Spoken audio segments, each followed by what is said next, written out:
Hey, good evening, everybody. Glad to see some faces here, and the topic of our meeting tonight is a proposal that's from the Grant County Fiscal Court to create a regional detention center. And the start of this conversation was Judge Dills, and I'd like to go ahead and introduce our guests from Grant County. We've got Judge Chuck Dills, Magistrate Jacqueline Riley, County Attorney Stephen Bates, and Jailer Mike Webster. So they're joining us. But Judge Dills approached me and asked if we would be, as far as the Scott County Fiscal Court would be interested and would we consider forming a regional jail authority. And the basics of it is this. He knows that we have an 86-bed jail and that we have consistently been running around for the last 6 months about 115 thereabouts inmates. Back in the fall, we had one day of at least, I think, of 140 for a little bit. It peaked because of court being in session and having to get several inmates in, but that's the reality of the situation. We have the fastest growing county in Kentucky, and the reality is as we grow, the population that breaks the law is going to continue to grow. And from the start of this has been a conversation about options and looking at all options. And this is not just about numbers either, the bottom line of the dollar. That certainly has to be considered because we certainly want to be, and I think our actions reflect wanting to be the best stewards of taxpayer dollars. But this is also about people. It's about our staff, about our inmates, about safety for both. It's about potential programming that could be available with a regional authority that right now that we don't. And when I speak of programming, I speak of programming for inmates, and there's a variety of things, and we've talked about it at length. But kind of the order of our agenda tonight is I'm going to give Judge Dills an opportunity to introduce himself and speak on behalf of the Grant County Fiscal Court. And then Jailer Broyles is going to give a presentation, and then I will give a presentation, and then we'll have a Q&A time. For work sessions, there's no action that will be taken. It's for us to gather information, to share information, and get feedback. Judge Dills, if you would, appreciate you all being here. How you doing? Good to see you. I want to thank the Scott County Court for allowing us to come down and speak to you all. I know that over the past several months, all of you has got the opportunity to tour the Grant County Detention Center, see what we had to offer there at that facility. And as Judge Covington said, this all sparked numbers of months ago, reference the concerns they had. They were outgrown their jail, the cost of building a new jail. Our dilemma at the time was we had a jail that was almost 350 bed. We were having trouble where they are nationally of staff in the jail. So we started looking at the opportunities that we had with our programming. Mike Webster's done an excellent job at our jail currently. We're not looking at anything with our jailer. We're just looking at putting together a regionalized jail that would have more opportunities for being more competitive, for trying to get these people hired at the jails where all the jails are struggling. It's law enforcement struggling. So we're just trying to look for other solutions. So and that's what we're here to present is what other solutions we have that would help us out financially also. It's not, as Judge Covington said, it's not about the numbers. But this concept will actually save Scott County money based off of building a new facility, and it will actually help save us money because we're able to staff the jail at full capacity. So those are some of the options that we're looking at. But I just want to thank you all for giving us the time to come down to speak to you all. Do you mind to share your background? Yes. I think that's important, not just judge today. Okay. Yeah, I have going on now about 35 years in county government. I spent 30 of my years' career as the sheriff of Grant County. Retired in 2018 as sheriff, ran for judge executive, and I'm going on my second term as judge executive. So I serve on CACO's board. I serve on Kentucky Law Enforcement Council. I chair their certification committee. So I'm very active with state boards along with the county boards. Any other questions for Judge Deals? Okay. And I will, like to give a little bit more background. We experience, just like they are experiencing, the staffing issue.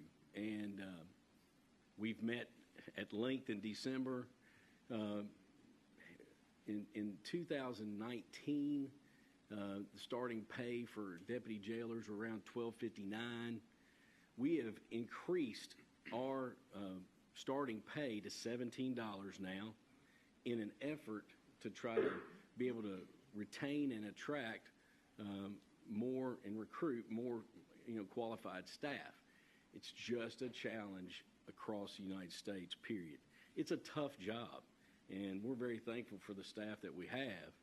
And, it's just that's part of the equation as well. But I do feel like the court has been very supportive of trying to give every opportunity to increase pay, but also kept our benefits package at the same as it is until just recently. We had to raise it just a little bit, but it's just there's many moving pieces to this equation. So, Judge, thanks for coming. And then before we get started with Jailer Rules, would everybody join me in the pledge?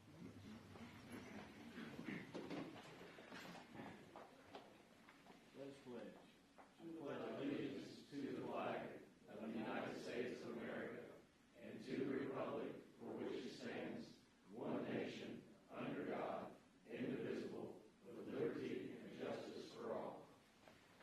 Jailer.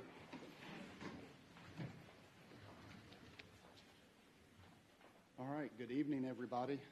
Judge, magistrates, I appreciate the time that you've given me here tonight to go over and express my concerns about the regional jail proposal that Grant County has submitted to us. I'll be suffering through allergies tonight, so bear with me. I do have a PowerPoint, albeit a fairly short PowerPoint presentation that I'd like to work through as I talk to you this evening.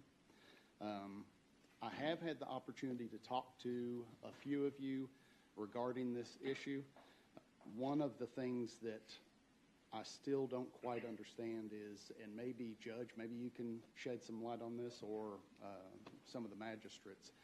I'm not sure if there's a predominant concern with the Scott County Detention Center by you or by the magistrates, or is it just a case that the proposal was brought to Scott County and you all are looking into it the best you can before a decision is made? So my question for you before I get started, is there any concerns that you have with the jail right now? I can assure you that I don't have any concerns. You're the constitutional officer. You operate the jail. The proposal was brought to the Scott County Fiscal Court to me, and it's my duty to do my due diligence. It's not my decision, it's the court's decision.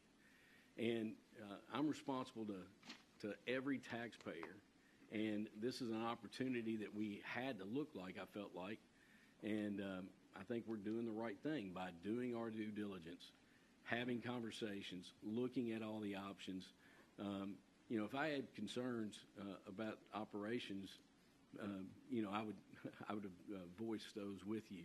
The only concern I have is our continued struggle to get staffing, retention and recruitment. But we've talked about that at length, and I think the court's tried to be as supportive as possible, and it's a very complicated issue.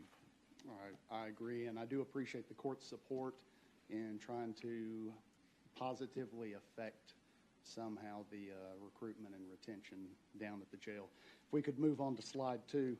The PowerPoint presentation that I put together for you tonight is certainly from my perspective, and What I want to try to do is give you my perspective, both as a Scott County citizen and as the Scott County jailer. I won't always be the Scott County jailer. So I truly try to look at this situation like I do all situations. I try to look at it holistically. I try to look at it from the jailer's perspective, which I can't help but do, but I also try to look at it from a citizen's point of view.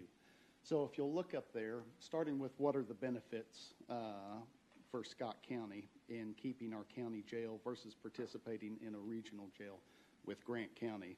The two major concerns I have can be broken down into two categories. One, Scott County citizens lose input, accountability, and accessibility to the department, this particular department of local government. And two, the logistical and financial impact on inmates, their families, others, as well as Scott County as a whole. Regarding the citizens losing input, accountability, and accessibility, currently jail leadership is accountable and accessible to Scott County citizens. Scott County citizens vote every 4 years on the direction that they want the jail to take and the leadership that they want to be in charge of the jail. They can stop me in Kroger, they can call me, they can stop by the jail and talk to me anytime. I'm very accessible to them. Those who wrote our Kentucky Constitution felt like the office of jailer was important enough to include it in the Constitution. This regional jail proposal would shift control of this fundamental operation out of the elected jailer's hands and place it in the hands of a board of county judge executive appointees. These appointees don't have to explain their qualifications to the citizens, but yet they would oversee the operations of the regional jail. Unfortunately, like so much of our federal, state, and local government today, there's no accountability to Scott County voters. Essentially, you have a shifting of power from the citizens to unelected bureaucrats. The shift of this power would also eliminate the current statutory oversight that you all, the fiscal court, has over the jail regarding the budget, the number of personnel that we have, and the operating procedures of the jail. The regional jail proposal removes elected officials from overseeing this department and greatly diminishes the input and control that we will have in our government. We've all here in Scott County recently seen how well a board of appointees can end up running a local department of government, fostering mismanagement and no accountability. I don't want to see the jail slide down this path.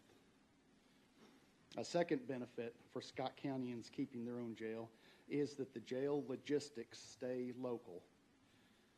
This reduces costs, it reduces risks, it reduces difficulties on inmates and their families.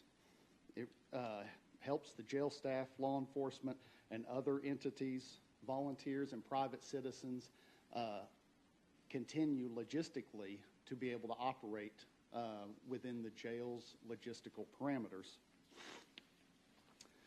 First, for the staff and inmates, not keeping our jail logistics local increases risk and liability to our jail staff and inmates by decreasing their safety. This subsequently increases potential liability for the county. The most dangerous time of incarceration is the first 24 hours. It's most dangerous for those that have medical issues, mental health issues, or those that are under the influence. The medical issues may be known or unknown to our staff. The inmates' stress and mental anxiety is usually at its highest during this time. Their intoxication level could be going up, increasing their chance of overdosing, or their intoxication level could be going down, increasing their chance of detoxing. So during this first 24 hours, our deputies at a holding facility are going to be asked to watch the inmates for up to 8 hours with no medical staff available, is my understanding. Then get on the road with the inmates and travel for at least 30 minutes, and that's if there's no accidents that they run into or any kind of bad weather, to Williamstown. These transports also include a greater opportunity for escape by the inmate or harm coming to jail staff while on the transport. Anytime you have the inmates outside the secure confines of the facility, it's a risk. For law enforcement, other government entities, inmate families, volunteers, private citizens, not keeping the jail logistics local can increase the time and the cost to them. About 85% of our sheriff's office transports from other jails, these are warrants and court-ordered to appears come to the Scott County Jail from south, west, and east of us, which means those transports that the sheriff's office makes will be going another hour of drive time and deputy time. Other public agencies like Georgetown PD, Stamping Ground and Sadieville PD, Probation and Parole, the Public Defender's Office, Commonwealth Attorney's Office will be forced to leave our county, costing them time and money to execute additional charges, investigate or interview inmates, and discuss cases with inmates. Being out of the county for the police officers can make responding to an emergency inside the county much more difficult. The burden will be just as great to the inmates and their families, let alone their friends, private attorneys, or volunteers from our community that support the inmates during incarceration, but also post-incarceration. Friends and families that need to drop off something, have an inmate visit, bond an inmate out, or go pick up an inmate after release will be forced to drive to Williamstown to do so, increasing their time, their money that it takes to accomplish this. Some families and friends just simply won't have the means or the money to do this. If the inmate can't get picked up after they're released and they want to get back to Scott County, then what are their choices? It's going to be I-75 or US 25. I-75, they can illegally be walking down. US 25, they can walk down and potentially get hit and killed. Volunteers that come into our facility to assist inmates on personal issues like churches or AA or NA will find it more difficult and more expensive to do so. These volunteers and the work that they do is important for the inmates during incarceration, but also post-incarceration. The opportunity for them, the inmate, to develop a relationship with these volunteers while they're incarcerated only increases the chances of that inmate post-incarceration taking advantage of their services. Private attorneys, most likely from Lexington or Georgetown, will be forced to drive another hour of time to discuss cases with clients and will pass those charges on to the inmates and their families. Most of our inmates are from middle to lower socioeconomic levels of our society. Most of them and their families are the least of us who can afford the increased logistical or financial burden of this proposal. The benefits of participating in a regional jail for Scott County, in my opinion, are pretty few. Scott County would not have to spend money on a new jail anytime soon, but really Scott County doesn't have to build a new jail anytime soon anyway. We've been overcrowded to a certain degree, as you all are well aware, for years. And to try to alleviate that, I have housed inmates in other facilities. Outside Scott County. Correct. Yes, other jails. Today, our average daily population is about 110, but 3 years ago, pre-COVID, it was 131 inmates every day. That was the average every day. And if we wanted to spend additional money from our budget today and house more inmates in other counties, we could further reduce the overcrowding. But we've gone for years at 130, 140, 150, and I've said in front of this court before, I don't want to get into the 140s again. That's about my limit. But currently, I try to manage what we have without going excessive on the budget, but try to keep the number of inmates that we can keep safe and keep secure. The other benefits to Scott County is that other than not building a jail, which again I don't see any urgency in building a jail right now because our numbers are down and because we can, if we chose to do so, house more of our inmates in another facility. The other benefit is that our inmates would be offered a few additional inmate programs that we don't offer. The SAP and the SOAR state programs, however, are only available for state inmates, but they are available equally to our state inmates as they are the Grant County state inmates. More on inmate programs in just a bit. Darren, do we need to skip to another slide? No, sir. You're still there. Almost there. Almost there. Thank you. The benefit to Grant County, I think, is obvious. They get a $2 million investment of Scott County tax dollars annually, which helps them pay for their facility and increase the pay of their jail staff and stay working at the regional jail. I personally think we should be investing that money here in Scott County. I don't begrudge Judge Dills or Jailer Webster for bringing this proposal to Scott County. I think they're doing their due diligence, quite honestly, and trying to take care of Grant County. But I live in Scott County. I'm a Scott County citizen. I want us to take care of Scott County first. Next slide, please. Comparing the costs and numbers. So we looked at the impact not having a local jail has on the logistics. Now let's look at the costs associated with our current jail and the regional jail proposal. Our current jail budget, you'll see up in the corner, is about $4.4 million. Out of that, I do not expend our entire budget. Our current average return that I give back to the county every year is about $450,000. Out of that, or in addition to that, to returning that budgetary money to the county every year, we have revenue streams that bring in money to the county. These revenue streams, as you can see on the slide, are the canteen, the phone, the fees that we charge, and the housing of state inmates. I just want to reiterate to you all, I am not out here asking the state to send us state inmates. We organically create our own state inmates at the Scott County Detention Center. Somebody charged with a felony crime, upon the disposition of that crime, a guilty plea, they are reclassified from a county inmate to a state inmate. So we are constantly getting more and more state inmates without me accepting any inmates from outside the facility. When you total the average annual revenue streams plus the average left over from the budget money we return to the county every year, it's about $1.16 million. If you subtract that money from the county's budgeted amount, you end up with $3.283 million. About $3.3 million is what we operate at every year. Slide 4, please.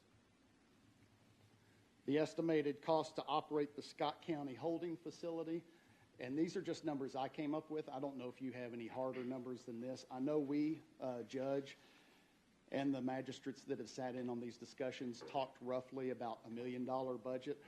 I don't think that's enough because I don't think it is enough staffing to operate a holding facility 24 hours a day, 7 days a week, not properly staff it anyway. But as you can see, the personnel costs are estimated to be about $1 million, and I base that on 13 full-time floor deputies, 6 part-time deputies, which does include, actually one of those is a maintenance position for down there, the jailer position, the captain position, and administrative officer position. The other operating expenses, utilities, I looked at our previous budgets. I mean, to operate the utilities on the first floor as opposed to both floors at a decreased population level is extremely hard for me to estimate, but I figured $250,000 would probably cover the other expenses associated with the holding facility. So, estimated budget for the Scott County holding facility, about $1.25 million. And again, $1 million of that is probably going to be personnel costs. Next slide, please. The estimated SCDC this year's operating expense is, like we discussed earlier, about 3.3. If you add the cost of the regional jail proposal using Judge Covington's numbers of $2.1 million to the cost of the Scott County holding facility, which is about $1.25 million, then you come up with a total of about $3.35 million.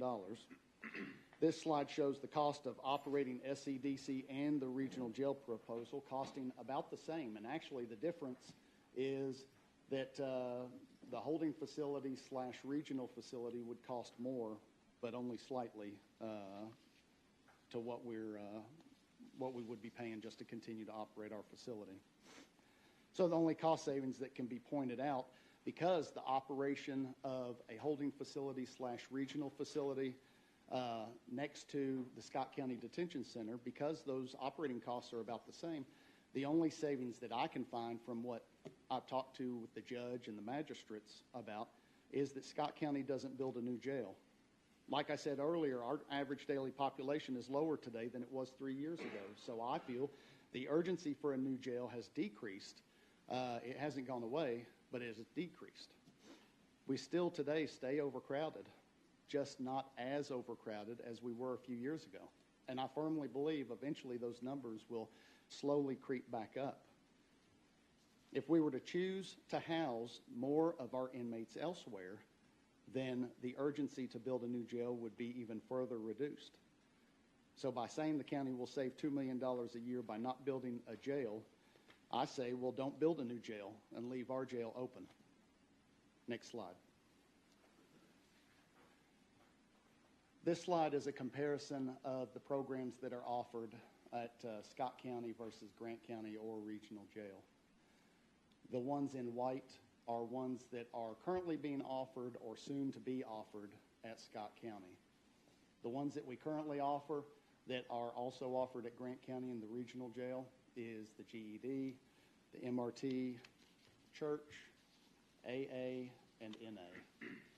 We are qualified and certified to teach the next 4 classes, but we have not asked the state to approve us in doing those. We're getting ready to ask for approval at the next opportunity, which is in March. I believe it's the end of March. Can I ask you a question? Sure, yeah. What is the delay doing this previously? We have been slowly trying to get back into the program since COVID, and quite honestly, we have right now one person certified to do the instruction of all these classes.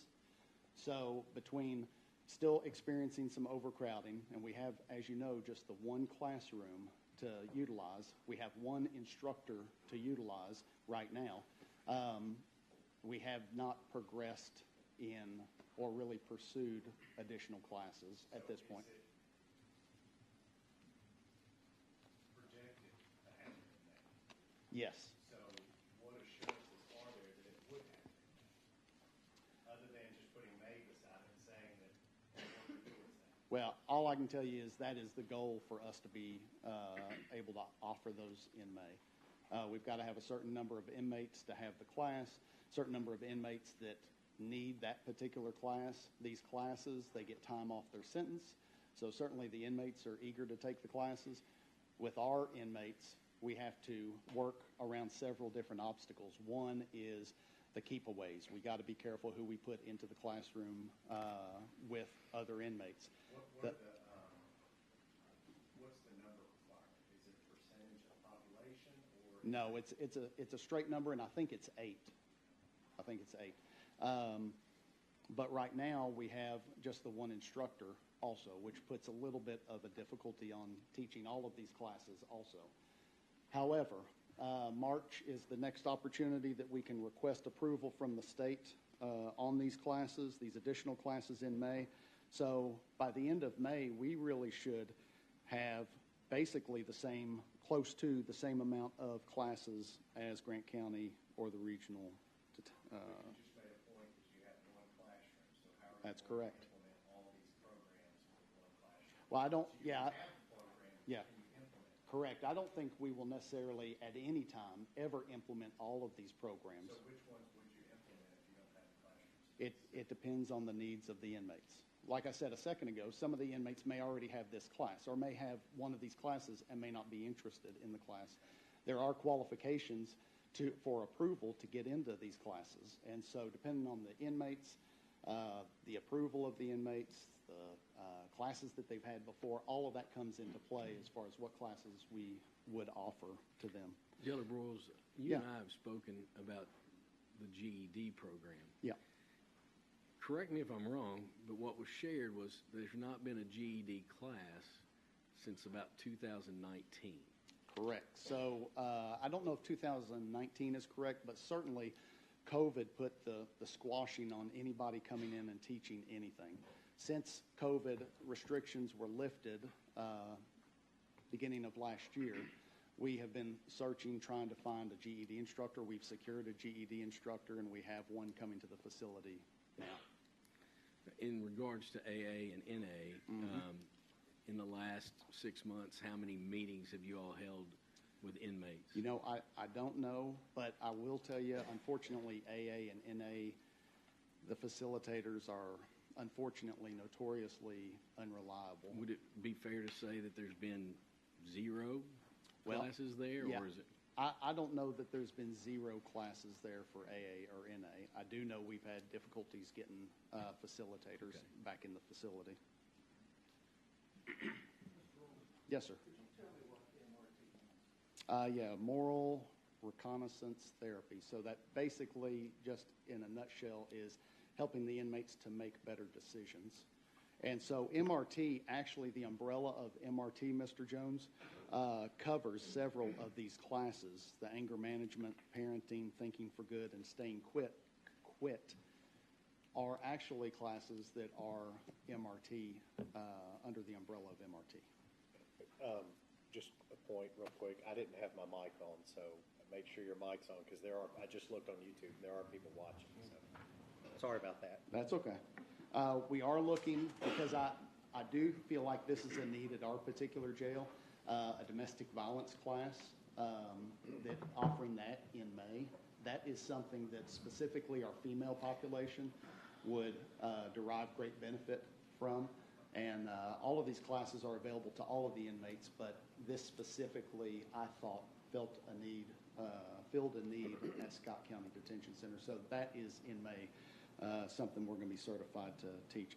Grant County and the regional jail, they offer some classes that we don't have. The MRT mentor, the untangling relationships, life skills, and the portal. In regards to SAT and SOAR, they kind of go together. They're both addiction related. SOAR is a class that kind of comes in after SAT, but those are equally available to state inmates at our facility, Grant County's facility, or any facility in the state. Just because they're at a facility that offers it, which in this case we're talking about Grant County, that doesn't give them a fast pass into the class. The state, when an inmate requests SAT or SOAR, the state will put them on a centralized list in Frankfurt. And go ahead, Dave. Have we had any of those classes in the last 3-4 years? We can't offer it at our facility because we're too small. So when our inmates that put in a request for SAP or SOAR, when they're approved for it, they actually get sent to another facility that offers SAP. And it could be the Grant County Detention Center or any number of other facilities throughout the state where the state has a bed available or a spot available for them. Dillard, do you have any numbers on inmates at the Scott County Detention Center that have been placed in a SAP program? I don't. What kind of numbers are you talking about, Judge? Just like any inmates that you all have helped do the assessment and paperwork to get them referred to a SAP program. I don't. I could try to come up with some numbers for you. Okay, thank you. Mr. Broles, once again. Yes, sir. SAP and SOAR, can you explain what they are? Yeah. So I can give you the acronym, what SAP stands for, Substance Abuse Program. That's the state-sanctioned substance abuse program. And you've got to meet a certain criteria in order to be able to offer SAP. We do not meet that criteria at the Scott County Detention Center because of our size. So it is offered at various jails, not every jail, but various jails throughout the state. The inmates at our facility and every other facility in the state, they fill out a request for SAP and SOAR, which SOAR is a follow-up to after you've completed SAP. They fill out a request and it gets sent to Frankfurt. Frankfurt puts them on a centralized list and they go down that list and offer SAP as it becomes available, as a bed becomes available or a class becomes available. Mr. Hostetler. While we're talking about this, so the state oversees this, Correct, yes. basically, totally. So there's no opportunity. Well, what happens when an inmate, for example, if a state inmate at our facility gets approved and they wind up wherever, Grant County or some other, to go through this SAP program? So when they're done with that, what happens to that inmate? Do they come back? Because that's still overseen by the state, right? Right, yeah. So they don't usually come back to our facility. When they're approved, they get the class notification. The facility that they're going to be doing it at, because the facility is going to be Actually, it's a revenue stream for that facility. They come and pick up the inmate and take them to their facility. So we don't ask for those inmates to come back. So they can go anywhere else, but we don't particularly want But could them. could the state, that's what I'm trying to get a hold of, is the state's controlling these, where they're at. You can't arbitrarily say, hey, Grant County, or hey, so-and-so county, I got 7 state inmates.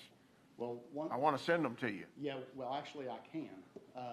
You can So- say that, but don't they have the opportunity to say, no, we don't No, want as long as them? they're not in a program, then I can call Mike up or another jailer up and say, hey, do you want any state inmates? They ask for the inmate numbers, they look at what they're charged with, their medical issues, and all of that, and decide whether they want to take them. So the local jailers have a great deal of leeway in trying to facilitate movements And of state inmates. you can ask. Can ask, yeah, I can't force anybody to take them. I can't force the state to take them, honestly.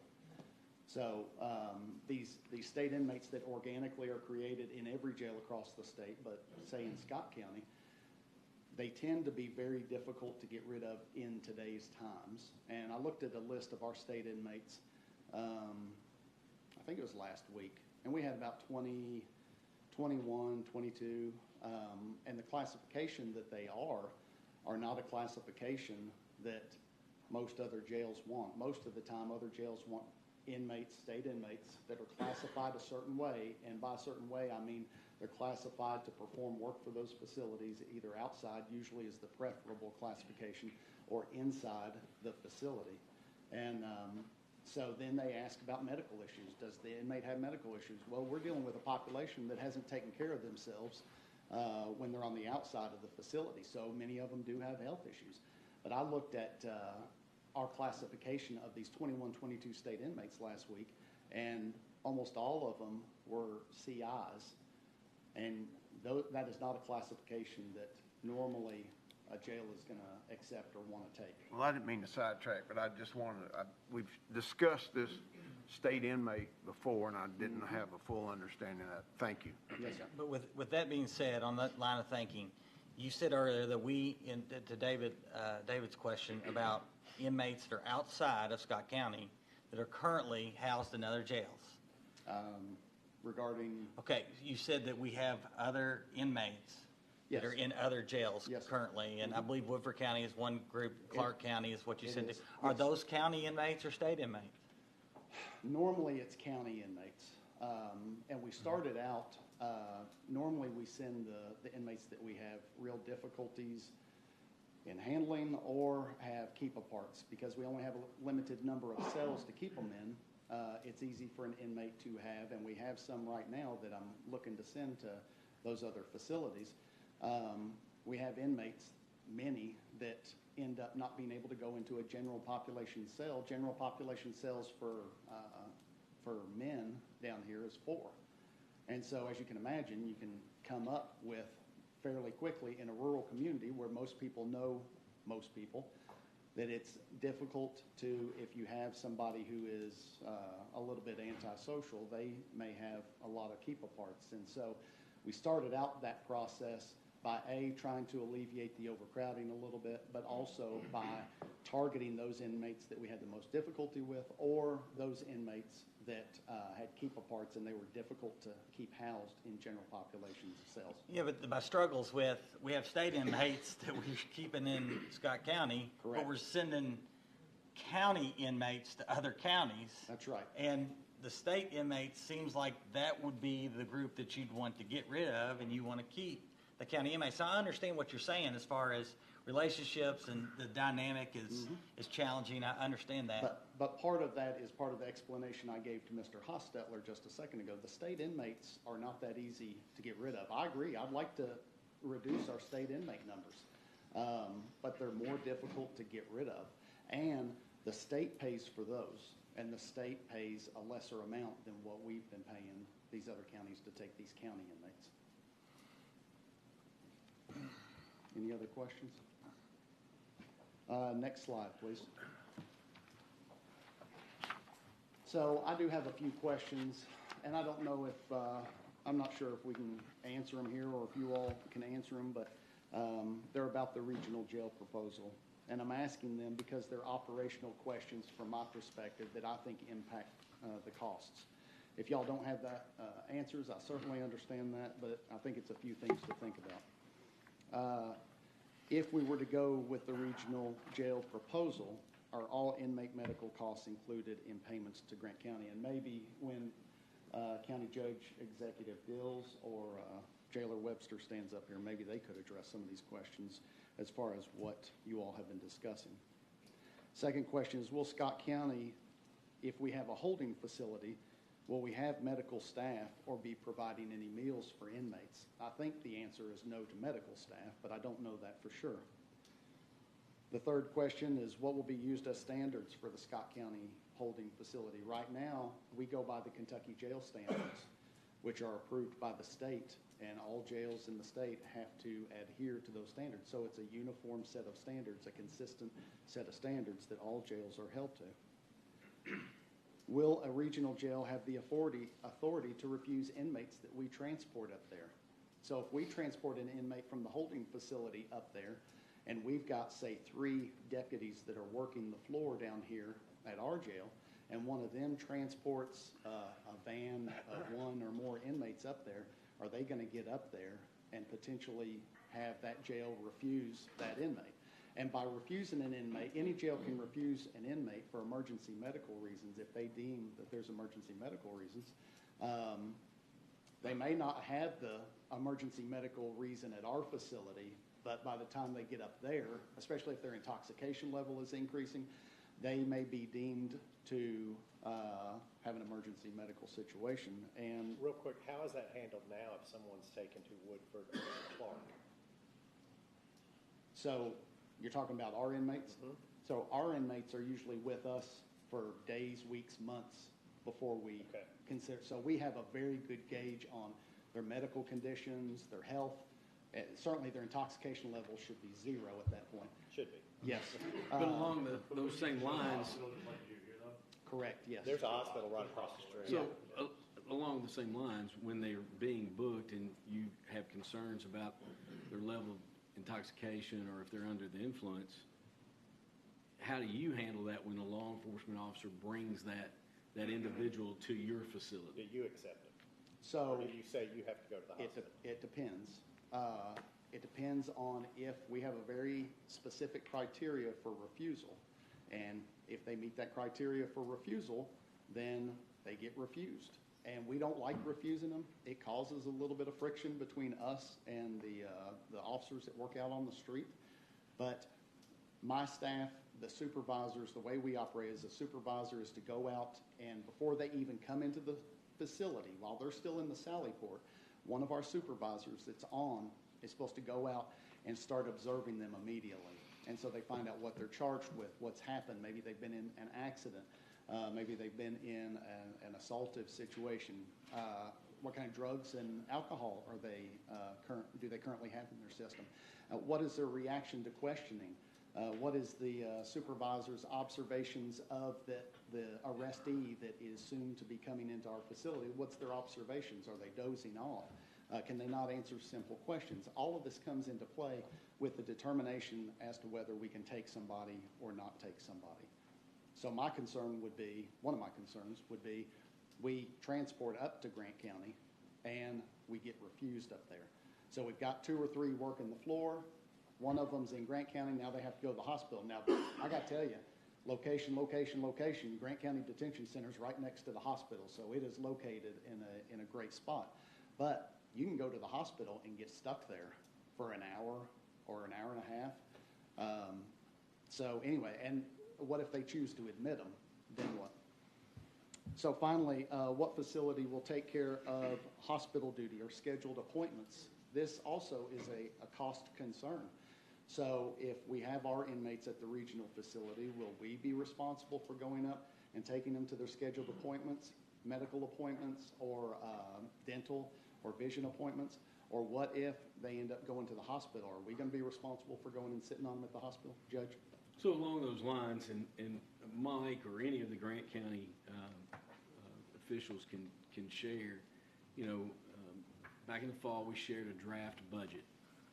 with you and magistrates and such. All inmate medical costs are inmate medical costs included in the payments to Grant County. The only payment that the Scott County Fiscal Court would pay to the regional facility is a per diem of $60.50 per day, and all the medical, all those other items will be, at the expense of the regional facility. Mike, Judge, is that correct? That's correct. Along number 2, will Scott Holding Facility have medical staff or be providing any meals? That's to be determined, I believe.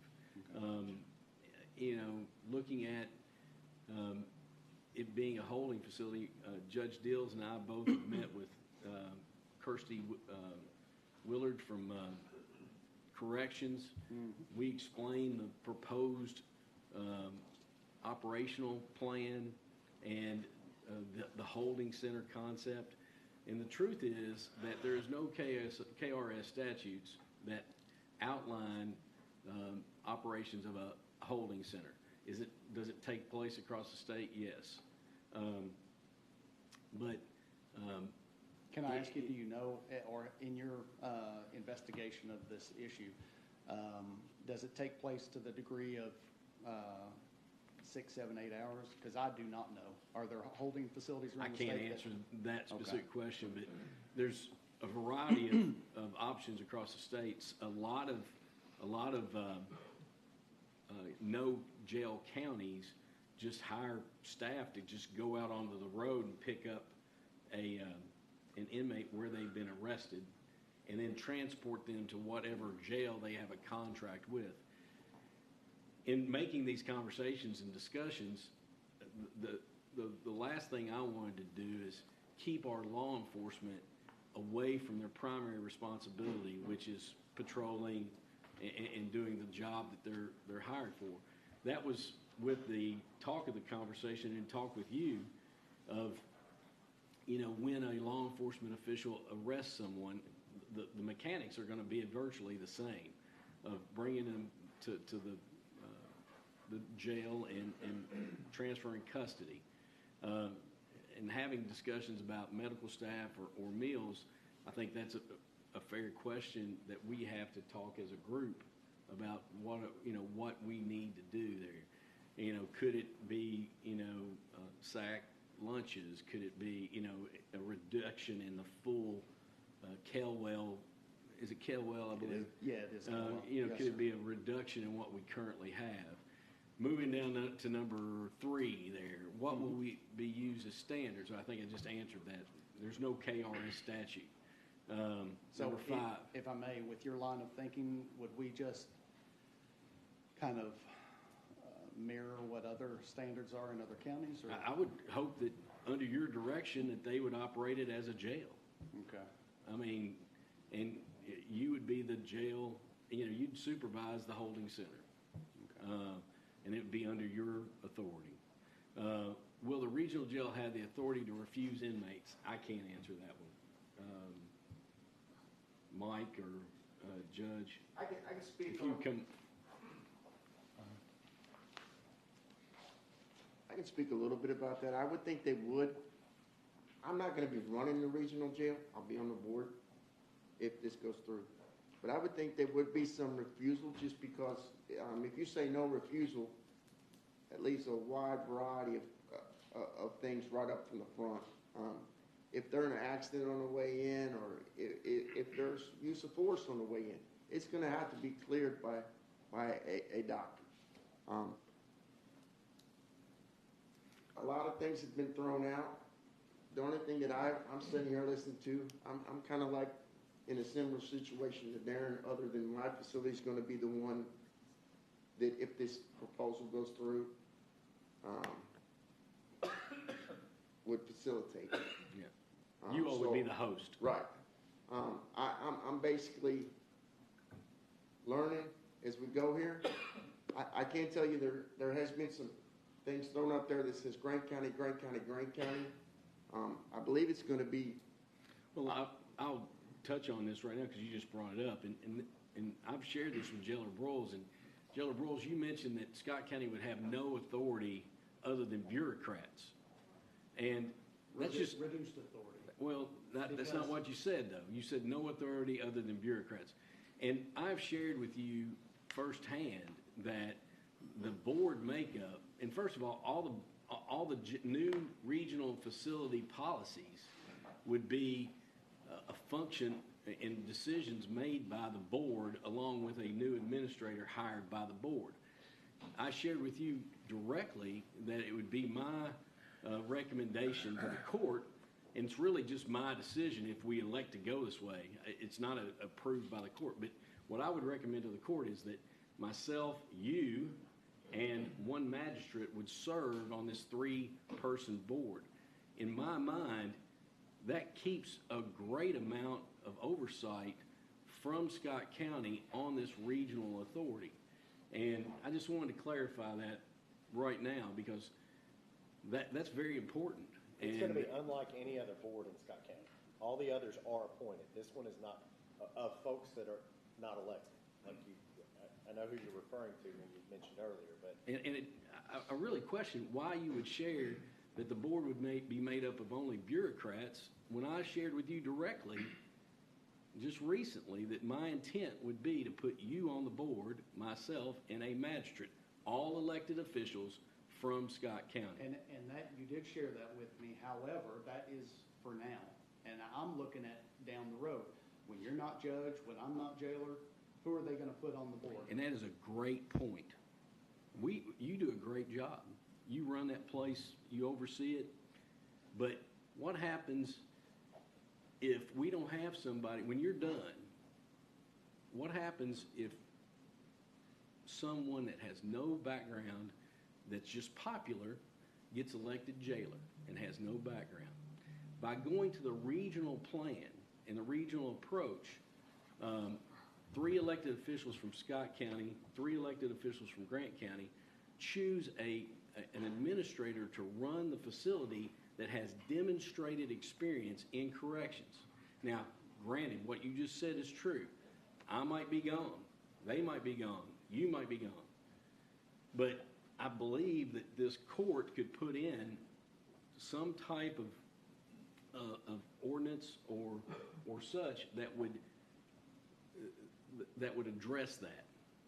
And I don't have a crystal ball. I can't say, but I feel very confident that that we're not going to just leave the regional facility out hanging to dry with no one with any experience making decisions. So, Mike. But real quick, and I'm going to sit down. I don't want to try to steal his time or anything. But the one thing that I was going to say is the one thing that I wanted everybody to understand, there is power in these 2 forces joining together economically. There is power educationally. That's what I see. I don't know how the demographics is going to work out. I think we collectively can put that in there. Some of the programs you're talking about starting to teach, that's for state inmates only. Some of them can't even be put back to back. So if one program is being taught to that individual, he's not eligible for another program. I can tell you that there's one state or one Scott County male and one Scott County female currently in our substance abuse program. I can tell you that I currently have 7 Grant County residents in that program. I can tell you... Are they county inmates or state inmates? They're state inmates that originated from my county. Okay. The 2 that I have originated from your all's county, and this is their home of record. They're state inmates. Okay. I can tell you that SAP and SOAR are different. I'm horrible at acronyms. I'm not going to sit here and try to rattle off what the acronym is for SOAR, but the big difference is, at the bottom line, it's like elementary and high school, okay? So SAP is the entry-level substance abuse program. After we get you through that level of understanding, we start to pile on the work ethics, the work problems, how do I take my substance abuse and put my world together and still work and still keep track of my own issues. And it runs. And I can tell you, by us combining these 2 forces, Another positive is going to be your workforce as far as working on the streets, both here and in my county, because obviously we're going to have a bigger pool and manageable, the goal would be of state inmates. Okay, thank you. And when you say workforce, just to clarify for people, you're talking about cleanup crews? Yes. Okay. Gentlemen. And that's all potential. That's where I see this good. So I did say citizens would lose input. By lose, I meant a reduction in probably a poor choice of words. As far as input and accessibility. However, the three options that I suggest at the bottom of the page, those are options that would be considered without building a new jail. I was trying to just spitball it to try to figure out maybe any other concerns that you all would have regarding our current facility. And so other options that I see is have an agreement with Grant County or another jail to house some of our state or county inmates, where they on a regular basis will take state inmates from us, but also take county inmates. That would help us get rid of some of those state inmates on a regular basis and certainly reduce our overcrowding. The medical staff coverage, we have less medical coverage than they do at Grant County, but we've got less inmates. So we have less incidents of need for medical coverage. We've been getting along fine with that lesser amount of medical coverage. We do 10 hours through the week, 8 hours on the weekends. But you know what? If that's a concern, that can be increased at a cost, obviously, to the county. And then finally, if the overcrowding issue was a concern and not wanting to look at the possibility of building a new facility instead of the regional facility, possibly look at, once the judicial center is done, building just on the first floor of that facility. I think you or I talked to the original architectural firm, and they said it would not be cost effective to refurbish that whole side. In conversation with CMW, that's our conversation we met, and just to share with everybody here, their statement was the cost to renovate and retrofit an existing building to corrections grade, the cost would not, you would not get your money's worth on how much you had to put in to get additional space to house inmates, and it would be very cost prohibitive. And would you agree with that? Was what was shared? Yes. So renovating, could we add office space for your staff and you on the first floor possibly once the Justice Center is completed? That's definitely an option, but I don't believe housing any additional inmates would be cost effective. If we were to look at that possibility, I would think the first floor would be the only possibility, because once you start working up with that detention grade flooring and walls, and it gets very expensive. Yeah. So, Could I ask a question Yes, based sir. on this conversation? I guess it's two questions.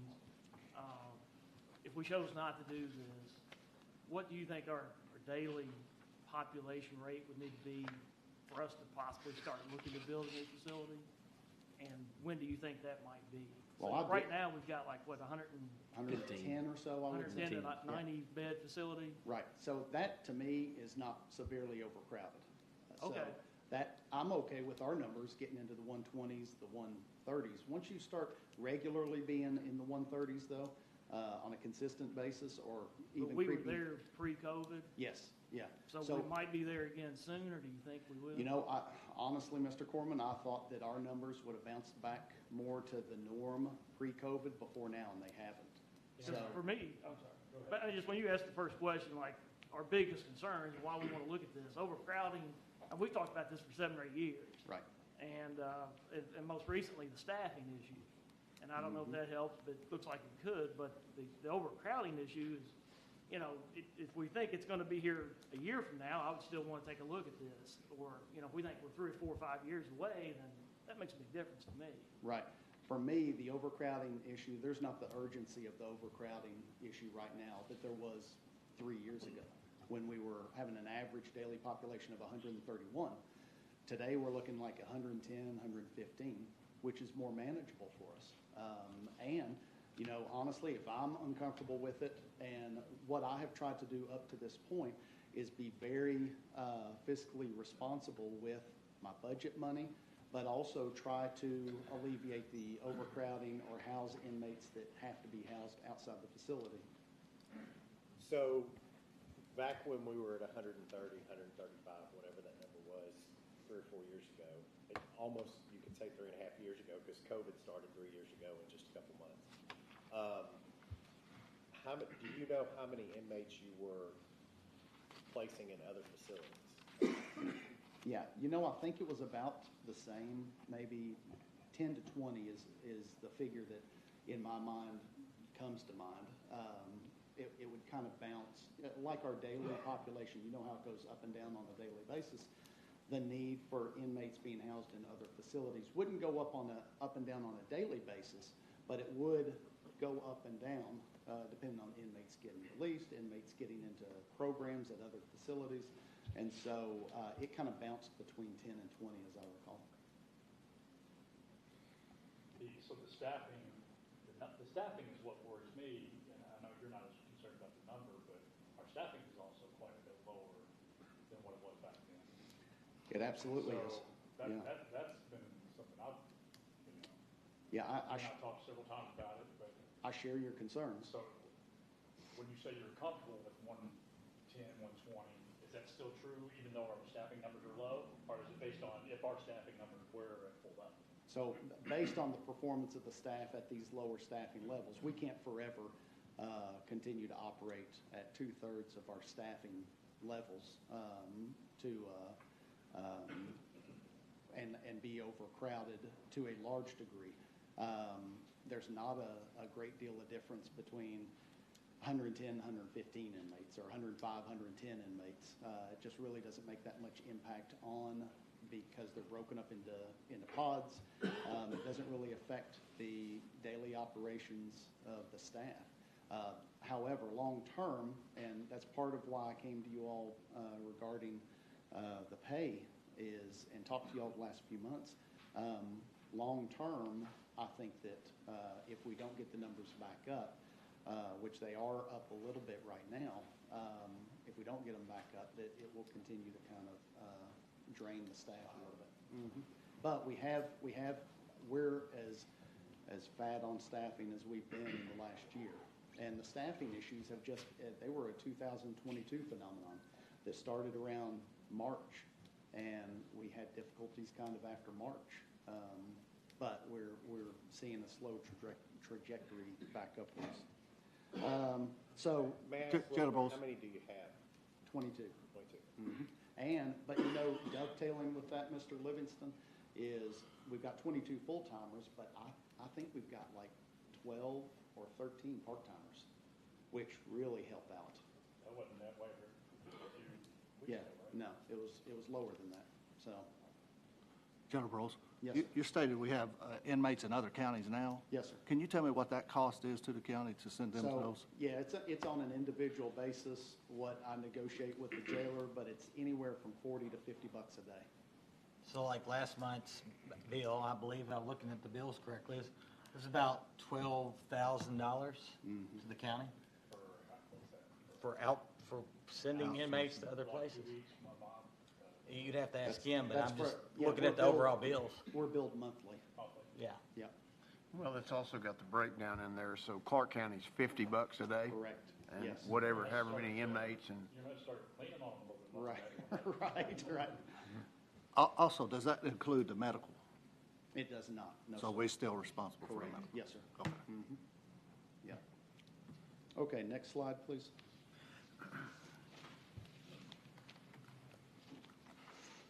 So in closing, I do not think the regional jail is needed to save costs for our county or offer additional programs. I do think the proposal is not positive for Scott County. The pros, as I see it, are that we don't immediately pay for a new jail, which again, with our numbers where they're at right now, I'm not concerned about a new jail. I think the need has kind of decreased quite a bit compared to pre-COVID. The other pro for Scott County is additional programs that are currently offered at Grant County or the regional facility. However, by the time something like this would have come about, I think the parity between the two jails on programs that are offered would be pretty similar. The cons, again, I've got lose, but I should say a reduction in input because they still elect the county judge executive who appoints the board. I feel like the citizens lose control and accessibility over this local department of county government. It shifts the cost to and decreases access for Scott County law enforcement, prosecutors, public defenders, volunteers, private citizens, inmate families, and friends. A con is that you've got increased risk for inmates and staff, and that's both at the holding facility, but it's also while they're on the road with these individuals. Decreased inmate connection to family, friends, community, and Scott County community services that are needed, again, not just for during the incarceration time, but are needed post-incarceration. Grant County, as much as I like Mike and Chuck Dills, they have got a checkered history, and they are still under the U.S. Department of Justice. If Scott County Jail is closed, it may be difficult to reopen because I know we would be expected to meet the current standards, and while I don't know what standards have changed in the last few years, since we opened our jail, I'm sure the standards have changed that DOC requires. Annual $2 million Scott County tax dollar investment in Grant County, which I would rather see as a citizen, $2 million invested here in Scott County instead of just going out the window to Grant County. And it doesn't save money except in the case that we do not build a new jail. In closing, I think the regional jail solution is a solution that lacks a problem to solve. We've been overcrowded for many years, and we continue to operate in that fashion, although not as great a fashion as it was a few years ago.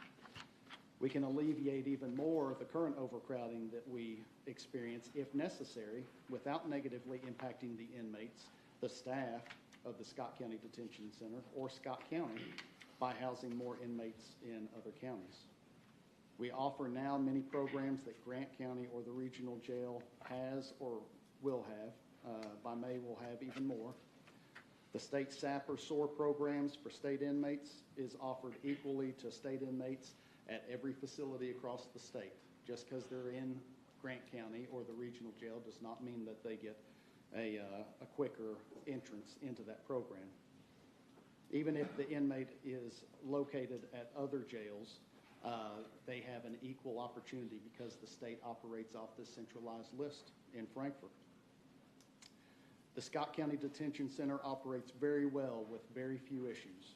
The staff are dedicated to positively impacting our inmates every single day and serving the citizens of Scott County. The participation of Scott County in a regional jail with Grant County would be upsetting a well-run apple cart, in my opinion. We, again, have very few issues down here.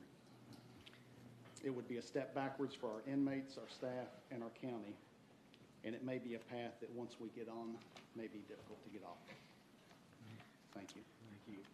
Darren? Yes, sir. I should have asked earlier when we were talking about it, but since we're staffing getting back up and all those part-timers, would we likely see the crews out there cleaning up again here soon? Absolutely. I shared with the staff at a supervisors meeting. We're slowly, that's another program that's offered to them, and I know you probably don't remember this, Dwayne, but I originally ran on getting the inmates out in our community and performing, and it kills me that we don't have them out in our community. First, it was COVID that killed them. Then, because of COVID protocols, our limited space at the jail did not allow us to segregate a cell of worker inmates to go out. They have to be segregated away from general population. We just didn't have a square to spare to put them into. And then this year, it's been staffing. But what the deputies that I've used in the past for those programs have normally been the part-time deputies. And as I just shared with you, our part-time roles are fat right now, and I'm really pleased and really excited that we have as many part-timers as we do. That is going to afford us the opportunity to get the road crews back out. That and the fact that we don't have the COVID protocols in place anymore. Those have been greatly relaxed as they have almost anywhere. So I told the staff that probably in March, we're going to get the road crews back out. Okay? Delabrose, can I ask a question? Have you ever came to me and sat down or communicated that it is your belief that we don't need a new jail? No. Never have Nope. taken the time because for the last 4 years, you have done nothing but come to me and say, we need a new jail. And you have beat that drum. We have talked about it. We have had meetings. We have, that has been a priority. And at no time have you communicated, then suddenly tonight, we don't need a new jail. Well, I have stated in previous But fiscal. you've never came to me or addressed this body and said, we don't need a new jail now. That's correct. I don't think a new jail is not necessarily, it wouldn't be useful to have. I don't think the need right now is as urgent as it was a few years ago. So, Now, let me ask you this. I haven't come to you talking about a new jail in the last couple of years, have I? Oh, yes, sir. Yes, I don't recall coming to you. Well, COVID. we'll have to agree to disagree. Our numbers got down below 100 during COVID. It was, And I was still talking about But needing you- a new jail? It was a topic during election season, yes. because we were asked constantly. And So, But- so is that because the community, because for years we've needed to look at a new jail possibility? Is it citizens asking that, or is it me asking that? but even, We've talked about it, and also jail staff has called and discussed the topic. Okay. so along Okay. those lines though, Yeah. you know, would you have thought, once this proposal was brought up, of coming and sitting down and saying, we don't need a new jail? Well, I would have, had I known that overcrowding was the predominant issue regarding this. I've heard you talk about programs, and, But the whole conversation was surrounded about overcrowding. So I'm going to move from that along those other lines, just to answer a couple questions. The line about if Scott County Jail is closed, it may be difficult to reopen. I spoke with Kirsty Willard and addressed this question, and her answer, I'm going to just read from the email. She says, thanks for reaching out with questions and continued discussion on how to proceed with housing of inmates. In accordance with DOC standards, a facility must be updated to comply with current physical plant standards under 4 conditions. 1, DOC orders the facility closed, then it's going to reopen. 2, new construction. 3, expansion of existing facility. 4, renovation of an existing facility. If Scott County Detention Center closes due to an order from the fiscal court, because we have to do that to form a regional authority, then seeks to reopen at a later date. Say this doesn't work out in 2 years, and we say, hey, here's a year's notice. We're gonna exit this agreement, which could happen. We don't, if you entered into that, you try to do everything you could to make it successful. But her statement is, it's possible it could be reopened under the current physical plant without upgrades, but only if there were no renovations needed or the county chose not to do an expansion. Her answer to me was, just in the conversation, was, if you all close your jail because you enter into a regional agreement and then in 2 years felt like it wasn't working, that we could reopen. And that's a fact. And then the proposal presentation will address many of the things that you've talked about, and we'll get started with that, unless anyone else has I questions. still have another one too. Yeah. Go ahead, Jeff. Well, Jailer, two things. First of all, when this discussion's come up, I've had constituents ask me this, or at least they make this statement to me, and I want to know what your belief is. They said, well, if you all have the inmates housed in Grant County, then maybe that's going to keep them from committing a crime. Because if it's an inconvenience for them, they would not, or potentially deter. What's your thoughts on that? I don't quite understand the Well- thought If you're gonna be process sent with away that. from home, Yeah. Yeah, you're I mean, gonna be sent I away. just want to get your thoughts Okay. on it, because that's what people have said to me. I would say that one of the biggest support structures out there is connection to family and community. And for them to leave our facility and hopefully be positively impacted and turn their life around and become a positive contributing member, that we don't need to give them bread and water and lack of contact with their family. Okay, so I get those questions, that's how I'll ask them. But the second thing is I want to talk about the money, and you said the tax dollars. Have you cost the fiscal court and the taxpayers of Scott County more money by not running your programs, such as litter pickup, such as having inmates at the Parks and Recreation, at Georgetown Housing Authority, at the State Road Department? So I would say that the inmates, when we had those programs, were serving those programs well by performing work for them that they didn't have to pay for. So I wouldn't say that I'm costing them money, but by not having the inmates there, they are having to pay for it to be done or for it not to be done, just like litter pickup. Litter pickup wasn't done for a long time until the fiscal court hired a couple people at the road department. That's not true. No, we've contracted I'm out. sorry, I thought you hired a couple of, No, okay. and it's cost us thousands of dollars. Right. And so we got to understand the big picture. I think the benefit of those programs is huge for the inmates. I think the benefit of those programs are huge for our county and our community. And before we got closed down due to COVID, we were sending 3 crews out a week, a female crew and 2 male crews, which were making a tremendous impact in our community. So, Right. So I am definitely for getting them out, keeping them out, and them contributing to our community. Amen to that, but it should have probably happened yesterday. Well, the problem's been, though, Mr. Wallace, as I said a second ago, we had COVID restrictions. We couldn't send them out.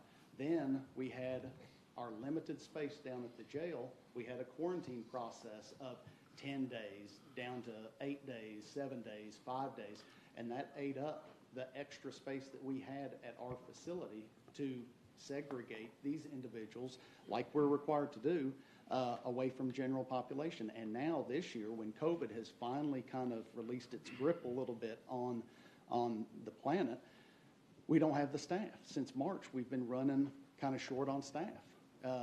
So anyway, but our staffing levels are getting back up. We don't have a quarantine process of every inmate that comes in our facility, because during COVID and up until the beginning part of this year, we were quarantining not just inmates that said they were exposed, not just inmates that said that they had symptoms or we observed. Every single inmate that came into that jail, we were quarantining. And that's about 5, 6, 7 inmates a day. We book in about 8 inmates a day. So maybe 5 or 6 inmates a day that we were getting, at least for a period of time. And then you break it up that, hey, if you've got females, they have to be quarantined separately from males. We just didn't have the room to do it. I'm not for keeping our road crews in. I am a huge advocate of our road crews being out for the inmates, but also for our community. Any other questions before we move on? One more still on the where the prisoners go out, go to another county. So the medical, do you have to send somebody to pick those guys up to take them to the hospital? And also the court appearances. Right. Do you have to send somebody to pick them up and bring them back, or they Zoom? No, or, the sheriff's office usually will go get them for court appearances. That's why I try not to send them real far, but I'm selective where I send our inmates. I want them to be safe. I want them to be secure. The sheriff's office picks them up for court and returns them.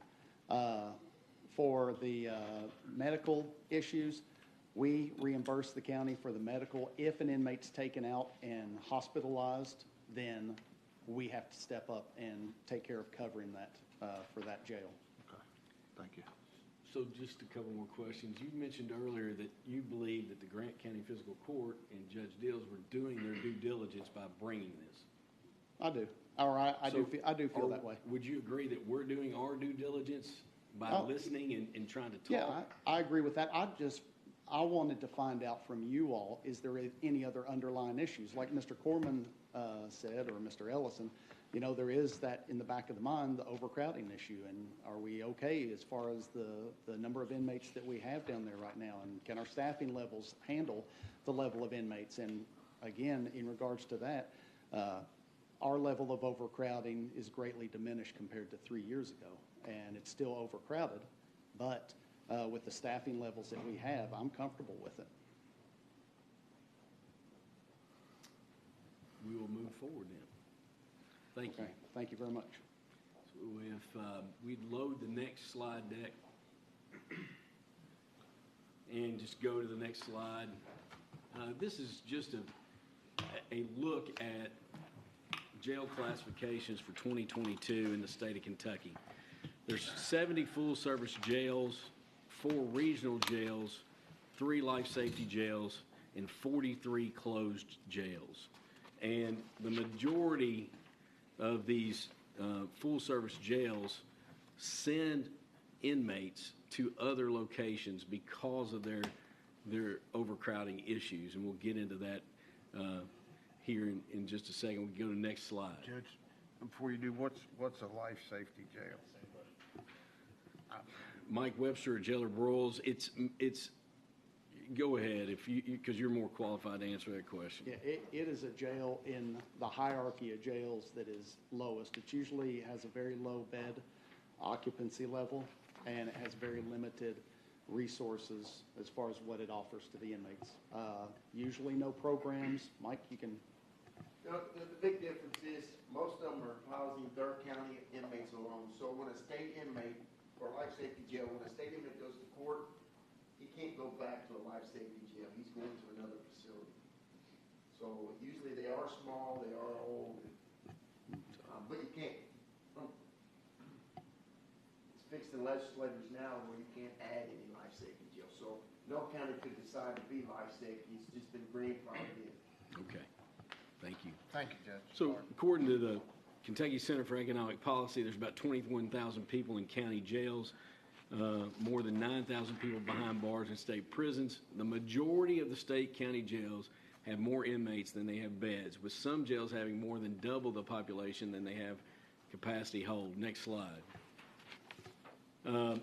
There is one jail at capacity, 16 jails under capacity, and 56 jails over capacity. And this is according to the Department of Corrections data from a Herald Leader article as well from this past July. Next slide.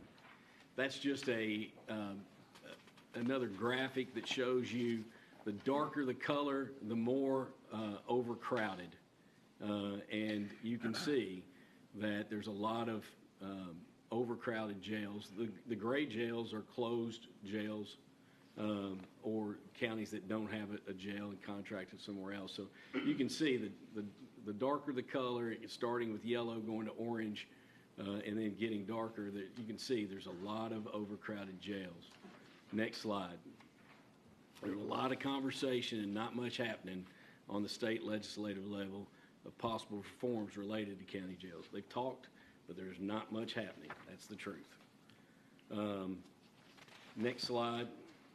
This is just kind of what has to happen as we walk through if the court wanted to elect to move forward with a possible regional center. The Grant County Fiscal Court has made this proposal, and there was some confusion about, would we be building a jail in Grant County? No, that's not the case.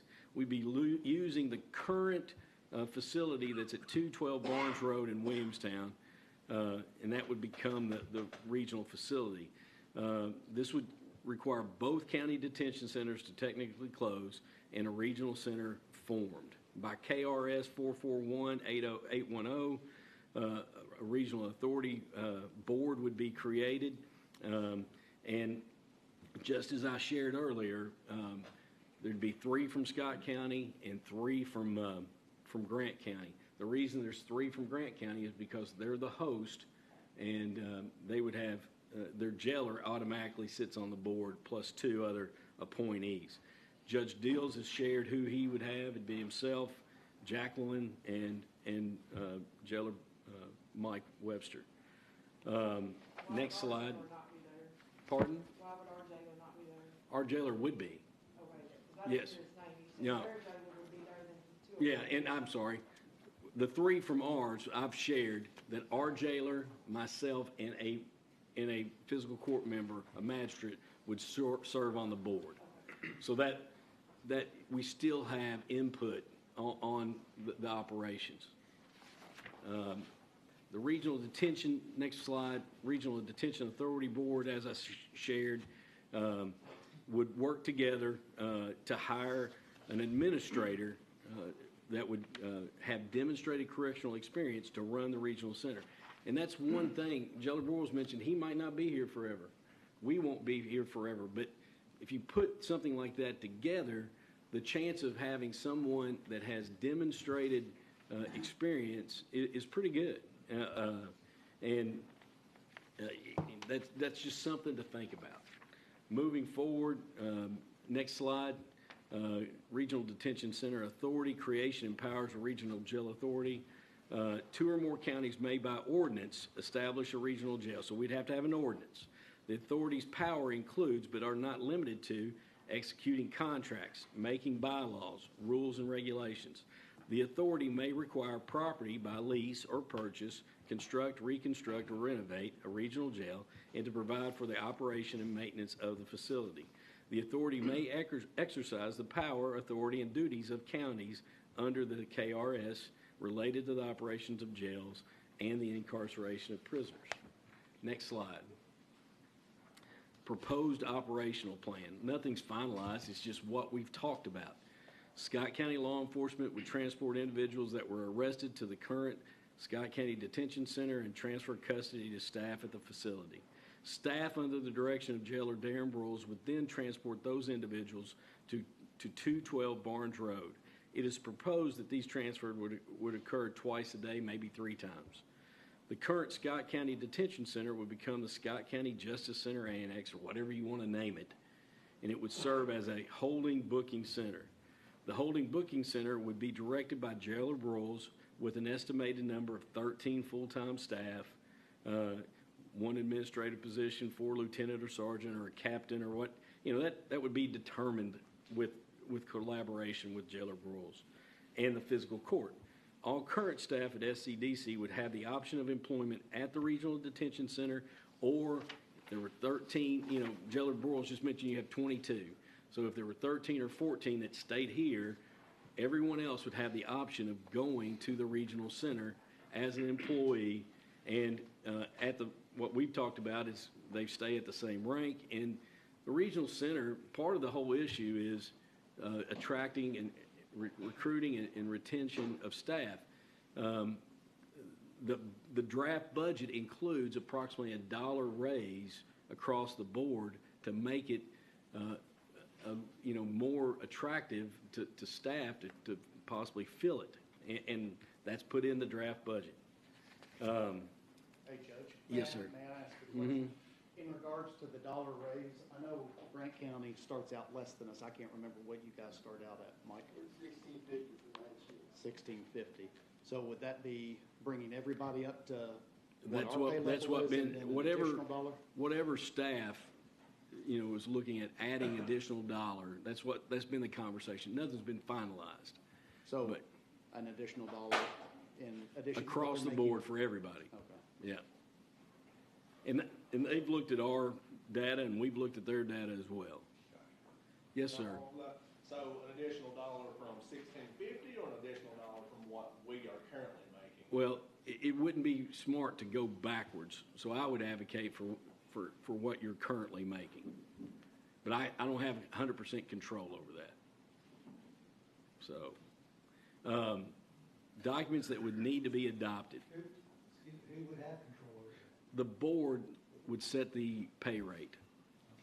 I mean, you're talking a $4 or $5 raise for some of their staff to get to where our lieutenants and sergeants are at, or who foots that bill? Well, I think you have to look at if you haven't seen their pay scale, I think you have to look at their pay scale before you can say it will be a $4 or $5 raise, because we don't know sitting up here exactly what their pay scale is. I think $16.50 was the starting. That's starting pay. So we don't. For those that know our pay, it is, I know some of ours is $2 to $3 more than that. So we do know. Starting? Yes. Our starting is 17. Based on experience, yeah. So Yes, based on experience. I would imagine that when you set up the authority and you have the board, you're going to have an HR person that will give input on the salary scale of what it should be, and it would just like we have looked at similar areas and similar. So has this HR person been included in the proposal? In the budget, Salary? there's in the HR budget, or in the proposed draft budget, there would be an administrator, and then, I don't have it right here in front of me, but help me remember, there's a treasurer, a bookkeeper, and you know, that would be a part of the whole process. And you all, Would that be hired by the board, or would that be hired by the administrator? the board would approve all hires. The administrator would make recommendations. So we wouldn't be guaranteed a job? Yes. What Judge Dills and I have both talked about is that no employee that wanted, like any employee that's currently at Scott County, if we formed a regional partnership, no employee would not be able to transfer. That's what's been shared. And between Judge Dills and I, you know, we would make that happen. Yes, sir. Okay, so the employee's supposed to absorb the cost, the fuel cost and their time to drive from a 5-minute drive to a 35-minute drive. And So if the you all, dollar goes away very quickly. if you all would let me get through this, and then we'll answer questions. And you know, what I've said from the start is there's a lot of moving parts. And, you know, the thing that Jeller Broyles has never said to me was we don't need a new jail. What Jeller Broyles has said is we need a new jail, we need a new jail. In addition, knowing our daily average of around 115, you know, and we're continuing to grow, if we don't make some type of plan, if we don't look at options, then we're not doing our job. We're here trying to talk and look and work through it. So going back up here, you know, you have to have a management and user agreement, and I'm not going to read through every one of those pieces. The Regional Jail Authority Board of Directors would also adopt bylaws, which would constitute rules governing the authority. The document would include the names of individuals initially appointed to the board, would establish officers, you know, all those things. A lease agreement would be executed between the Grant County Fiscal Court and the Regional Jail Authority, in which GCFC would lease the Grant County Detention Center to the authority for a term and price to be determined. Proposed operational plan continued. Grant County law enforcement would transport individuals arrested in Grant County to 212 Barnes Road and transfer custody to staff at the facility. Staff at 212 Barnes Road Regional Detention Center and the Scott County Justice Center Annex would coordinate inmate transfers to meet the requests and orders of the court system in Grant and Scott County. Rationale for the proposal. Potential partnership between Scott County and Grant County could be mutually beneficial. Could be. The Grant County Detention Center has approximately 160 available beds for inmates. Scott County is averaging 115 inmates per day over the last 6 months in an 86-bed facility. Similar to other correctional facilities across the state, retention and recruitment of staff is a challenge at both facilities. A partnership would allow Scott County to have access to additional beds for inmates while providing Grant County with additional population to fill the available beds. Practical considerations, release of inmates. No inmate is going to be made to walk back from Grant County. When inmates from Scott County are released from the detention center, they will either need to remain in the facility until someone picks them up, or they will be transported to Scott County by staff. And left where? Right outside if they're being released, they'd be dropped off at the jail, just like when they walk out of our jail when they're released. And you know we can't force them to stay there, right? And nobody can force anybody to, you know, if they've been released, but the option of being transported would be there. And then visitation with family, distance would be a factor, no question. There's no question that that's a factor. But there is an opportunity for virtual visits through computer. Visitation with attorneys is an issue. Defense attorneys will need to be able to meet with their clients. It will no longer be practical for local attorneys to just drop in our jail. That's an issue. Secure virtual visits will need to be easily accessible for defense attorneys and regular transport in-person visitation times will need to be established. So virtual attorney visits is an option at the facility. And then the discussion, certainly not finalization, of could you have like a Wednesday morning transport that if an attorney wanted to meet with a inmate, that they could be transported back if virtual did not work. That's a conversation. Virtual court. The Regional Detention Center will need to have ability for inmates to attend court virtually for arraignment dockets and other routine court appearances. The Regional Detention Center will need to have the flexibility to transport prisoners for in-court appearances if ordered by the judge. So a lot of arraignments and meetings are done virtually now. They're done at our facility. It'd be the same there, but it's still an issue, of making sure that's available. And my understanding, it's available now. Options to address the need for additional beds to house inmates for Scott County. That's been the impetus for this conversation the whole time. Well, and I will say, Judge, I did not know the driving force behind this, whether you just were exploring this. Jailer, we'll have to agree to disagree on that statement because we've talked about a new jail, and for you to stand up in here and say that we haven't talked about building a new jail and needing more beds, you have never, before tonight, you have never came to me and said we don't need a new jail. And why you would not come and address this 3 months ago, I don't understand. But I gave you your opportunity. I'm going to keep going. Expand the current facility is one option, but it is not economically feasible. It's not. Talked to CMW. Jailer Broyle sat right there with me. It's not economically feasible. Build a new facility. That's an option. It comes with a large price tag. We'll talk about that. Enter into a contract to house Scott County inmates at another facility.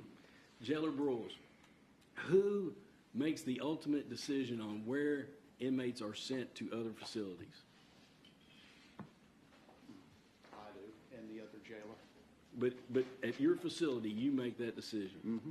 Have you ever came to us and said, let's really look at a contract until this was brought up? Have you ever came to us and said, let's look at a contract with another facility? I actually hadn't thought about it until the state inmate issue came up, and really being able to, the difficulty in getting rid of state inmates.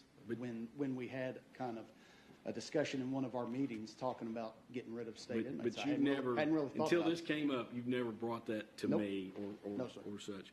Thank you. Yep. Enter into a partnership by creating a regional detention center authority. That's another option that's what we're talking about. And then is there any other options that I'm not thinking about? And that's what we are here to, could this conversation spur other ideas? And that's why we're here. So considerations on the next slide. Expand, as I said, it's not feasible due to cost and lack of area to expand footprint. Build, cost would be an estimated $35 million, and that cost, I've talked to Robert Pass and Associates, I've talked to Branstad Carroll. The square footage cost is anywhere between $600 and $700 a square foot. That's what's going on right now, and it's a reality. The cost for staff and utilities, inmate services would increase, and the challenge of recruiting staff that we now deal with would remain similar here in Scott County. And then considerations, contract. We've talked with Grant County about would a contract work for them, and their concern is they still don't think that would be enough to cure their staffing issues. They can't accept more inmates until they have a firm approach and plan to attract more inmates, and they think their best plan is a regional facility. And then the other consideration is create regional authority. Now, here are the concerns with the regional authority. You've got concerns about control and oversight. You've got concerns about logistics of moving inmates back and forth. You have concerns about the distance to site, inmate visitation, and then the impact on our staff. That is a concern. So these are all things that we're laying out there. Now, next slide. That's a picture. Everybody knows our detention center. It's next slide. If you look from an aerial, you can understand the city. You just cannot expand the footprint because of the need for parking, and they're not making additional land. So, I don't believe a parking garage is an option right now. So, expanding the footprint is a challenge. And would it meet our long-term needs there anyway? The next slide is a picture of the Grant County facility at 212 Barnes Road. That's what it looks like. The next slide is an overhead shot of the facility and the footprint. You can see that. And then the next slide shows you proximity to I-75 exit. The exit's right down there on the left. The Grant County Hospital is in the middle, St. Elizabeth Hospital. And then right next door is the Grant County Detention Center. It's about 30 miles to that exit from Georgetown. And as we said, that's a concern and an issue. Next slide. Looking at both facilities, Grant County's got about 52,000 square feet, 348 beds. They're running about 180 inmates August through December of this year. Available beds about 168. They house both male and female, and as I said, about 30 miles north on I-75. The Scott County Detention Center, I believe, has 19,548 square feet, 86 beds, about 115 between August and December, and then available beds approximately, if you use 86 and 115, you're running negative 29 or thereabout. Houses male and female inmates. Medical services, what's available at both? Currently at Grant County, you have nurse or nurse practitioner on site 24/7, EKG and labs performed on site, 40-hour-a-week mental health social worker on site, 4-hour-a-week access to virtual mental health professional, dental services on site, and they use electronic medical records to transfer information back and forth. At our Scott County Detention Center, we have a nurse on site 10 hours per day, Monday through Friday, and 8 hours on Saturday through Sunday, and there's paper medical records if I'm correct. Next slide. Programs for inmates. At the Grant County Detention Center, they have a GED program. We've talked about the SAP program, Substance Abuse Program, the SOAR, the MRT, Moral Recognition Therapy, MRT Mentor, anger management, untangling relationships, life skills, parenting, thinking for good, staying quit, relapse prevention, AA and NA, Alcoholics Anonymous and Narcotics Anonymous, Portal, New Directions, and then they have church services from Kentucky Jail Ministries, Grant County Prison Ministries, and Mount Olivet Baptist Church. Judge, sorry to interrupt. On all these programs that are offered, are just a couple of them can only be for, I can't remember the conversation, are just a couple of them, the SAP and SOAR, they're strictly for state inmates? Mike or Jeller Broyles. And all these others, can they go to county inmates? I don't know. There's limited life skills and a few other ones. The majority are for staff, for state inmates. However, Senate Bill 4, which is PSAP, that allows county inmates to join into the SAP program. SOAR, you have to complete SAP in this incarceration period. So if an inmate is incarcerated right now and gets released and only completes SAP, he would not be able to come back and enter straight into SOAR. He's going to have to redo SAP. So to answer to your questions, a lot of those are geared to the state.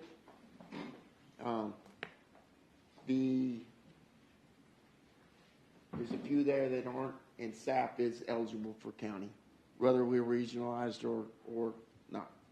Oh, SAP is? Yes, through Senate Bill 4. We don't have control of it. There's an arm in it that goes through the courts, because it's pre-trial, it's before sentencing, so there's some legalities there with your all's courts, but it is possible for a county inmate to participate.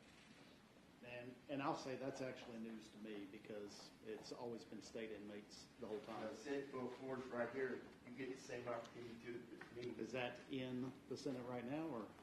No, sir. when was We'll that try to passed, Mike? clarify and share. Yeah. We'll try to clarify and share. Thank you, Mike. Next slide, just talking about the next slide would be talking about, the SAP program that they have there, and then the SOAR program's 80 beds, the SAP is 100 beds, and we'll try to clarify eligibility for that SAP program. And then the next slide talks specifically, currently they have a 69-bed work program for community custody state inmates who provide community services work to the citizens of Grant County. This program could serve the citizens of Scott County as well. Just simply a scheduling item, and you would take out a detail and go clean up on Locust Fork or the bypass, wherever. But it could be an option.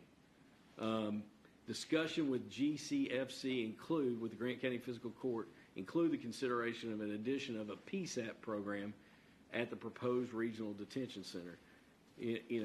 That would be a conversation for the board to discuss about forming that, which would be an avenue for county inmates to enter into substance abuse. Mike?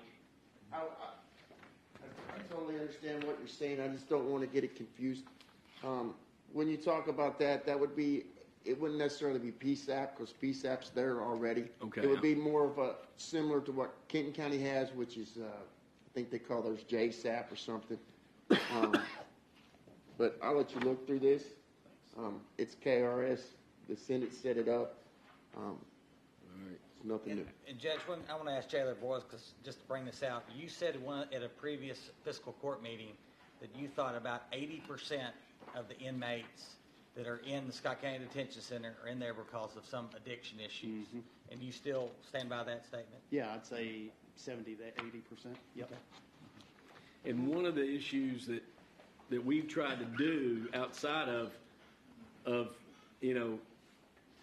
the jail footprint is to contract. We contracted with Shepherd's House. Now we have contracted with Isaiah House because their contract was up.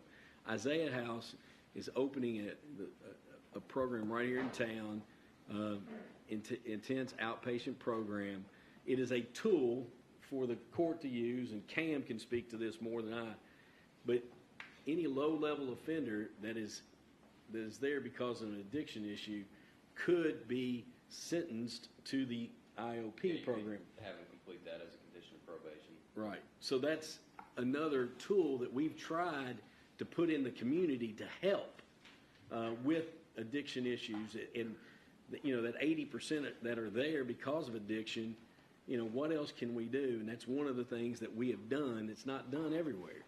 Mike, you have The only anything other else? thing I wanted to throw in there is about programs, and then I'm going to sit back down and listen and try to learn as much as I can, like Darren said.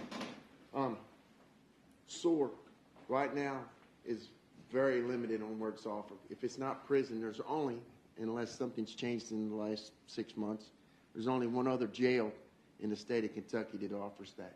So that second 6-month program is there, already established. And there's no risk of losing it based on going to a regional?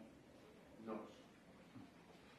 So next slide, this is cost estimates. Well, I'm sorry, the next slide, I jumped ahead. And Jailer Broyles had different information. If you go back to the previous slide, please, I'm sorry, about programs at SCDC. There, from our conversation last week, Jailer, when I called and I wanted to confirm a couple things, that's what you shared with me, and then you added what you're planning on adding. Did you just decide? Why didn't you share that with me when I called about what you're planning to add in May? Well, I don't know. You asked me what we had, and that's what we have. right now. So, Fair enough. sorry. But you know, and you confirmed earlier that right now you're looking to get GED back, but there's been no class at Scott County Detention Center since. GED has started back. Okay. Have you had classes recently? Today. Okay. And last week. I'm over the MRT. Yes, ma'am. At the jail. So I'm the one that's facilitating it and getting everything together. When it goes back to why, I'm not sure why he didn't say anything to you, but a lot of that falls on me. When COVID hit, we couldn't have our classes. A lot of classes per DOC was closed down.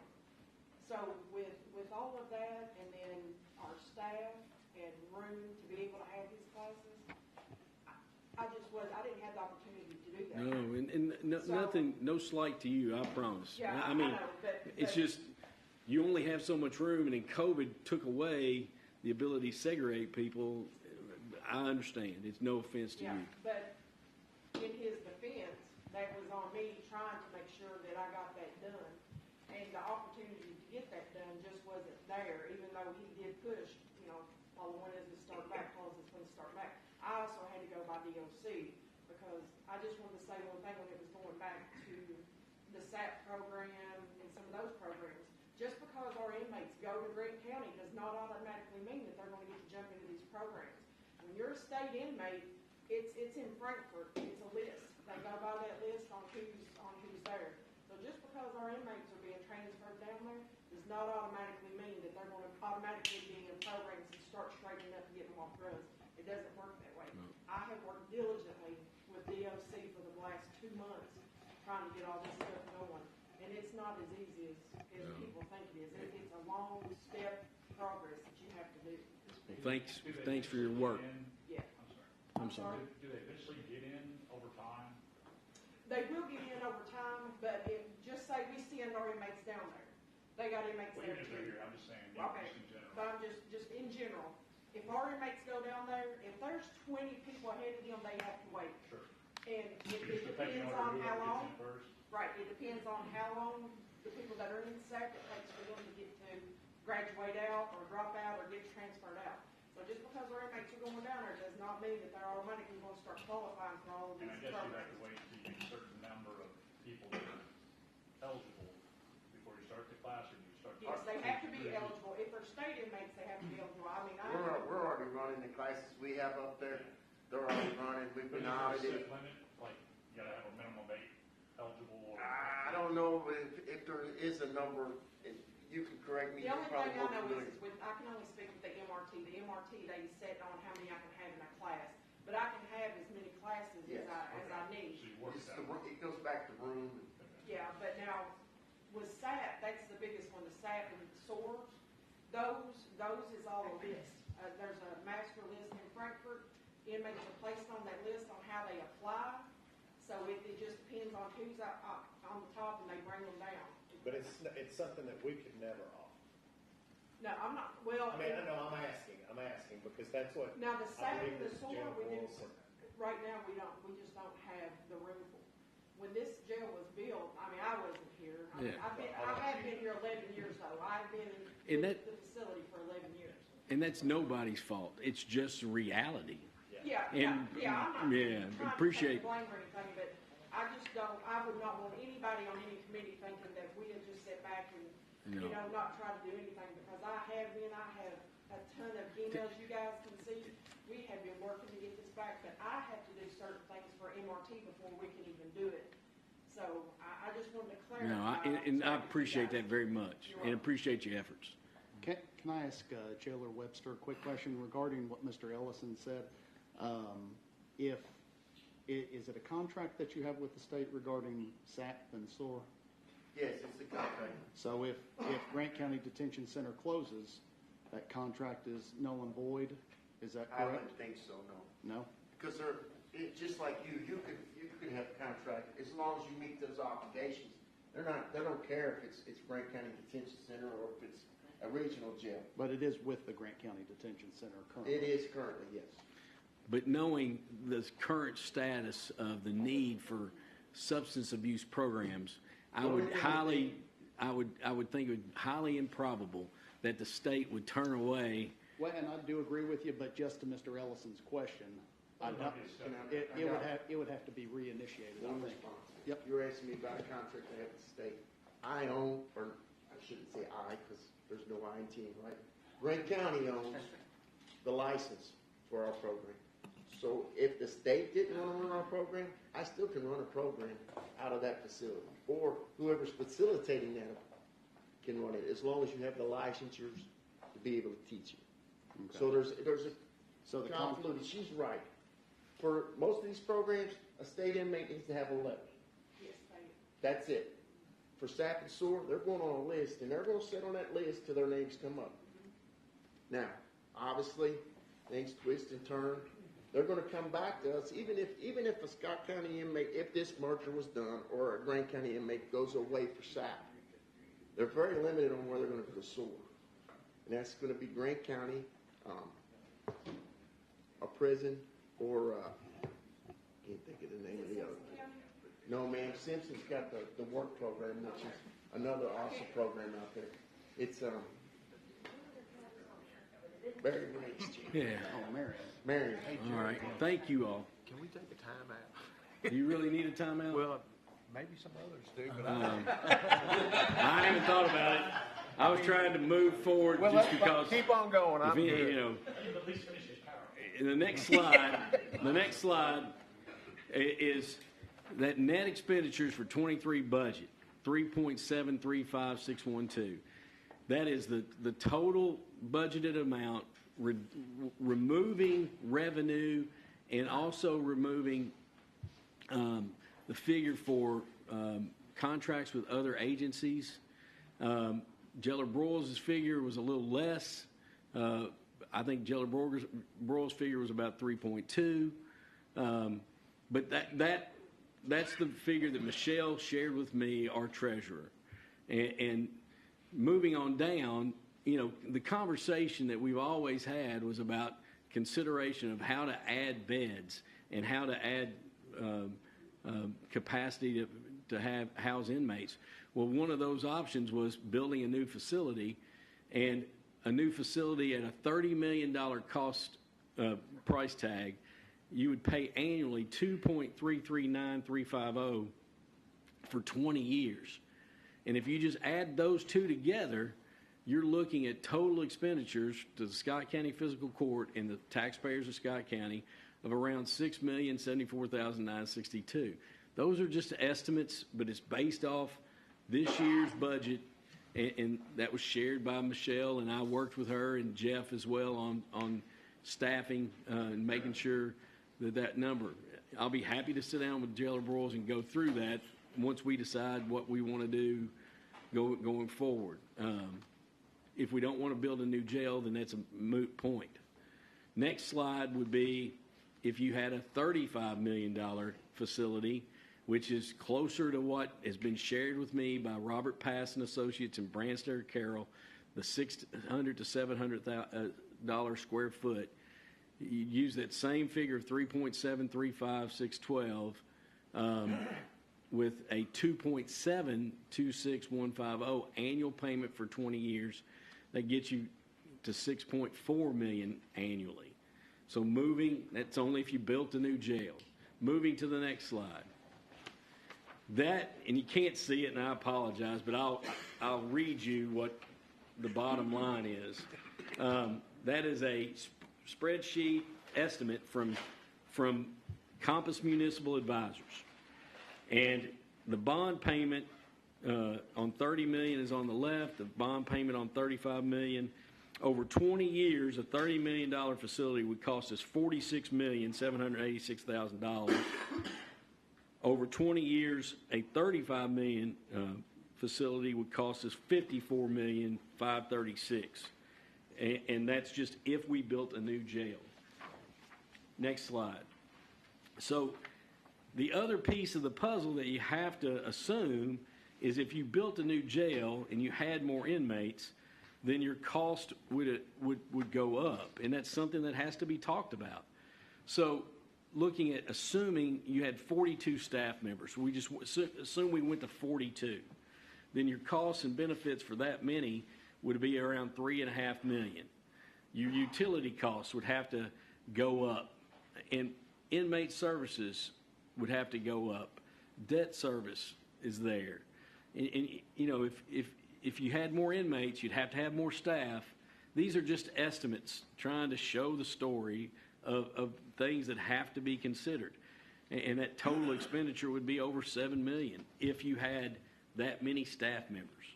Now, revenues would go up too, because you're going to get more money back for state inmates. You'd also have a consideration if you had empty beds that you could try to contract out.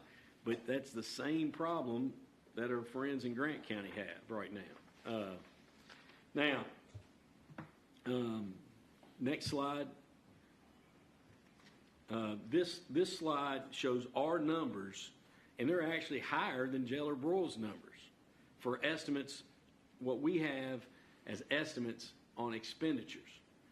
The contract with a new, or an agreement with a new regional facility, what the draft budget shared is if you had 120 inmates every single day, 365 in that regional facility, it would cost an estimated $2.6 million, and that would be paid from the Scott County Fiscal Court to the Grant County Regional Facility.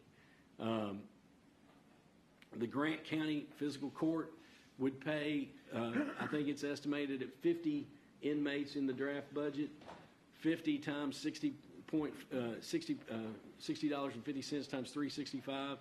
They would pay that to the regional facility. So as you go down through there, the next dollar figure that you're looking at is cost to Scott County Fiscal Court for staff to transport inmates. And our number was around 1.1, estimating. Nothing's finalized. We'd have to work with Jailer Broyles to determine the number of staff that he would want to have at that holding center to safely and securely hold and transport inmates. So that total expenditure would be around $3.81790. That's just an estimate. That would be expended to serve the justice center system. Quick question. Yes. While you're on that page still, that first line item, 120 inmates at 60/50 times 365. So in that number, there will be state inmates. Are they going to be 60/50 a day as well? No. The state controls what they pay. Okay. Well, I'm just clarifying that. I Yeah. thought so. But whatever the state pays, you guys would get it if we went. I mean, that's what I mean. I'm sorry. Yep. Words matter. You're right. So the regional jail would get that from the state at whatever that head count was. Now, I do want to talk about, Jailer Broyles in his numbers mentions the average budget balance returned at $454,000. From the numbers that I have from Michelle, budget surplus in 22 was $33,774. And then FY23, what we put in the budget this year was $328,833. You estimated $454,000. We'll have to sit down and work through that and talk. The canteen money that you mentioned, that would be, we never see that. That's totally independent, and those funds are used for the betterment of the inmate, and Or the security of this. yeah, and those funds don't come in to the physical court, accounting process. And then you mentioned one other thing about that annual state board, how much we got from the state for state inmates. From what was shared with me, from 7/1/21 to 6/30/22, state prisoners, we received in revenue $304,000 compared to your 421. And then this year, because of the increase in the per diem to $34.35, in the first 6 months of this year, we've received $189,000. So that's going to get you up closer to 378 if you just double that for the next 6 months. So that's a little bit of difference in numbers, but we'd be happy to sit down and work through those to try to come on one number that we agreed on if the court wants to move forward with anything. Next slide. This is, everybody needs to understand, and Jailer Broyles shared this earlier, but we already send inmates to other facilities. June 22 through November 22, the Scott County Detention Center has sent the following number of inmates to Clark County and the Kentucky River Regional Jail. For June, we sent 15 inmates for a combined 364 days that month at $18,200. July, we sent 16 inmates to Clark County, combined 255 days at an expense of $12,750. August, we sent 10 inmates, 278 days, $13,900. September, 12 inmates, 221 days, $11,500. And in October and November, it fell off, just 7 inmates and 6 inmates. But a total expenditure in the first 6 months of $75,243. So sending inmates somewhere else is not new. You also sent just one inmate to the Kentucky River Regional Jail. That's in Hazard in June, and 2 in July, and 1 in August. So that's additional info that sending inmates other places is not new. Judge, can I ask one question? Jailer Broyles, when those inmates are being transferred, is that jail staff or is that the sheriff's office doing that? It's jail staff. Okay, so jail staff's taking them there? Yep. And, okay, so I just wanted to make sure I was clear on that. And then, just to talk about the programming, to let everybody know like what the state feeds back on programming, the next slide is just a snapshot of the Department of Corrections Division of Addiction Services.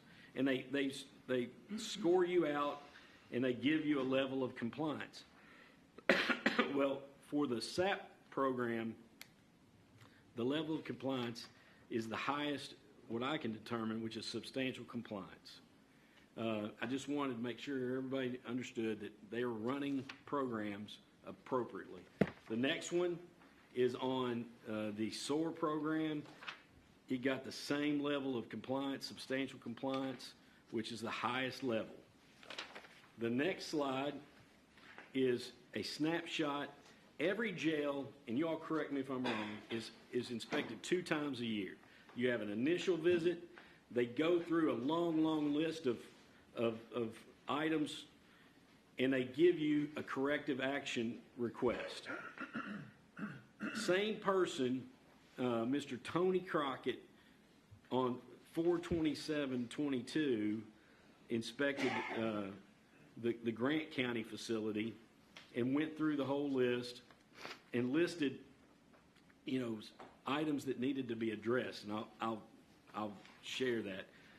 The next slide is the same person on 5/26/22 did the first inspection of our jail and went through the whole list.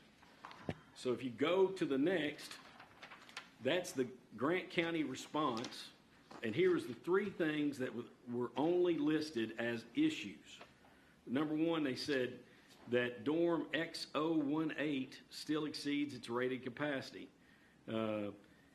However, in a reply, the Grant County facility shared the actual head count, and it was a mistake, and the head count was in compliance. The next one was the last fire alarm and smoke controls inspection was on 8/19 by Centus. Our annual fire alarm and smoke control inspection with Centos was 9/12/22. Centus canceled on us, and it was rescheduled and done on October 20th and 21st. And then the last thing was repairs were made on 9/22. And then the same thing for our jail. Jailer Broyles responded and addressed the last submitted smoke evaluation for his jail was done by Amtech. It was 3/18/21, and Amtech was scheduled to do one on 12/16.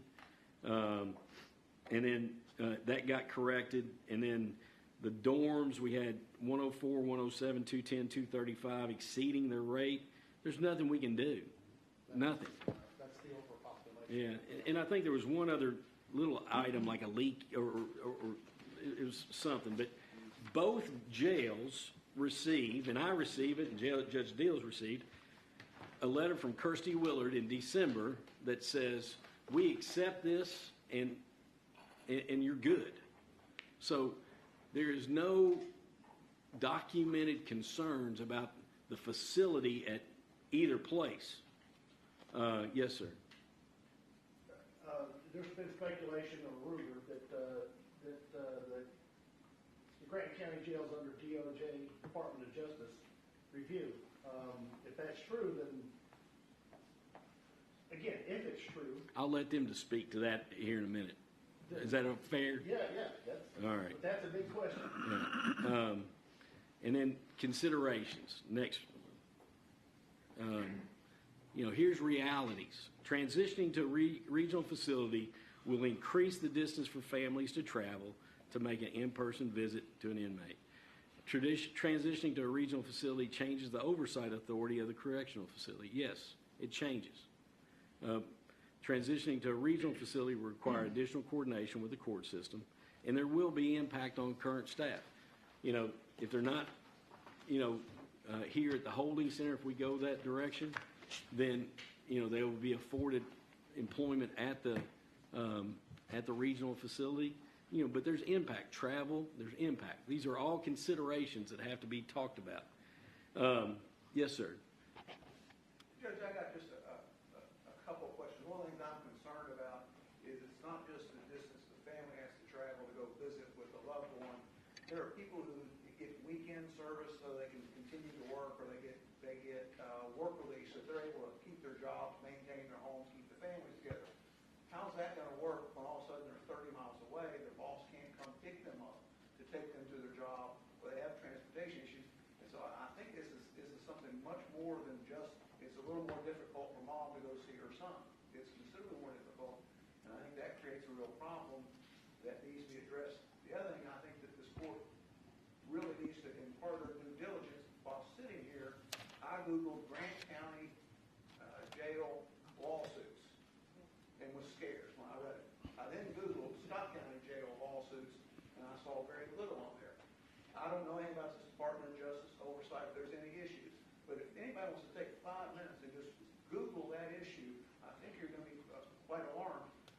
That's a facility that has been built for almost 40 years now.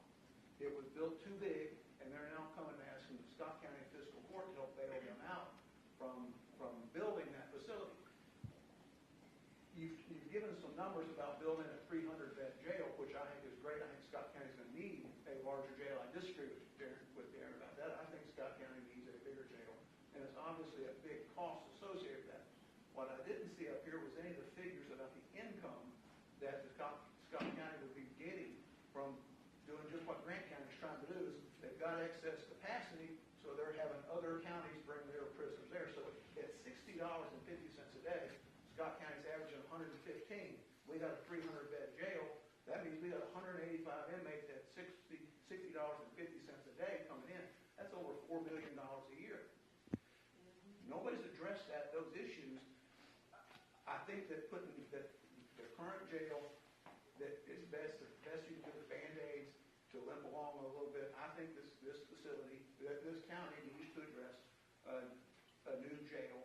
And I know it's going to be painful to do so. When you showed the maps of the current jails up there, which counties have jails, I didn't see a single county the size of Scott County or larger that is part of a regional jail. This is the seventh largest city in the state. Why would we need to be part of a regional jail that's 30 miles away instead of having one? Well, part of the presentation, Mr. Cornett, has been, to address that, with not having that expense of building a new jail sitting in our budget, and that's the whole conversation. Well, I agree, but I think what we've not looked at, we're going to build a 300-person jail. And that's what the estimate. That's going to bring in, produce income. But it's not gonna be profitable, it's not gonna produce enough income. It will be $4 million is $4 million. But it's not just $4 million. There's extra It's expenditures. about 6 to 7. Right, there's extra expenditures on there. Right. But it is not just that we're spending that money, and we're not gonna be, then we're sitting like Grant County where we have 100 and some beds that are empty. Well, that's the same problem. They have this facility, and to address your, you Googled, and I'll let them speak to that, but I think the issue started in 2003. That resulted from that, and we've talked about it, and I'd like Judge Dills or Mr. Bates to share what they can share, but my conversations with Kirsty Willard, and then looking at in the last 4 years, have there been additional lawsuits, those kind of things under a new jailer? No, but the other piece is that they're not talking about is you create a regional facility, you're going to have a new administrator running the facility and oversight. And I don't know Mr. Webster all, when the problems first started, I'm guessing he was not the jailer. No, he's only been, this is starting your second But term. there were a number, and I've been doing this long enough that I've been aware of a number of problems up there for, I'm gonna say 20 or 25 years. I'm surprised when I looked up that the jail had been there as long as it had been. Now, was the jail renovated in what year? 1999, 98 is when it was expanded. Okay. From the 40, 50-bed facility to the current size it is now at 348. Okay. Well, my memory is a little better, because I was thinking of like 20 years ago, And, but I and, remember staff and expanded. the whole jail, the whole court has been through the facility so they can see it firsthand.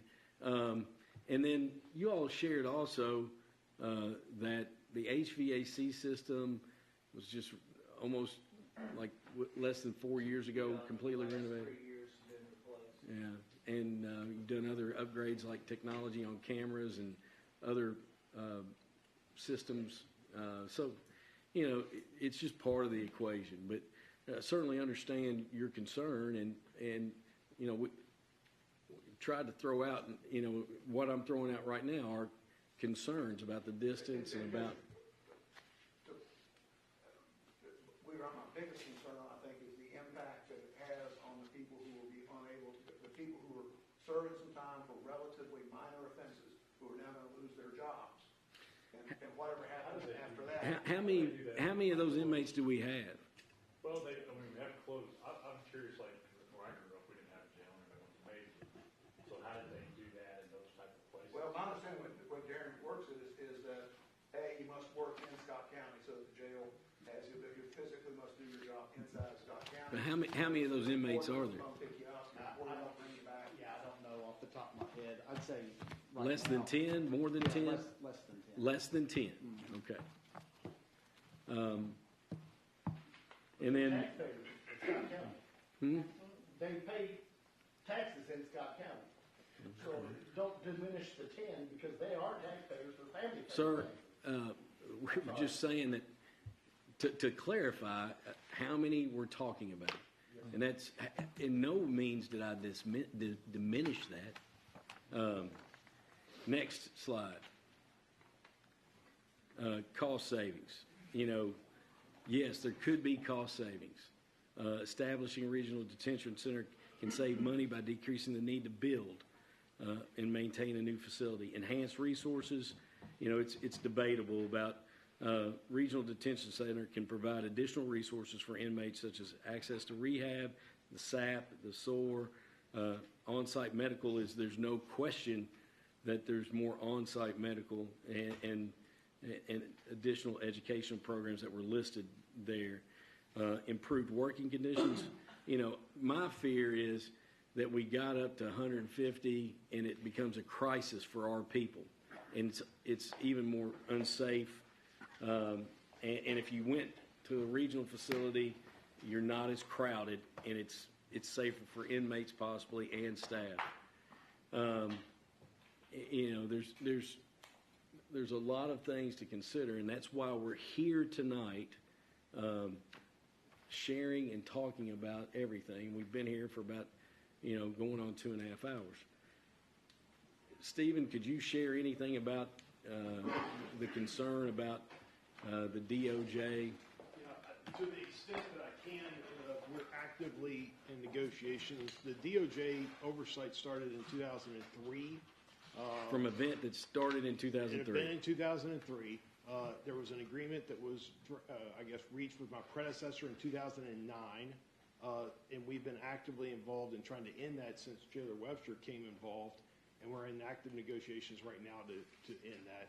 To the extent that that's what I can discuss right now. Obviously, negotiations are ongoing. I don't want to get into details of the negotiations at this point. But it all centered around adding additional medicals. Correct. There's been, yes, it was largely around medicals, and obviously the medicals, as you demonstrated in these slides, are vastly different between these two facilities. What other questions would anyone have for? That's a 19-year oversight by DOJ? Yeah. I can tell you Still this. ongoing? Yeah. I can tell you this, working with school districts, I have watched a county be under the control of KDE for 12 years when it should have been 3. Was that a satisfactory result? They could have walked away at 3 years, but they don't typically walk out.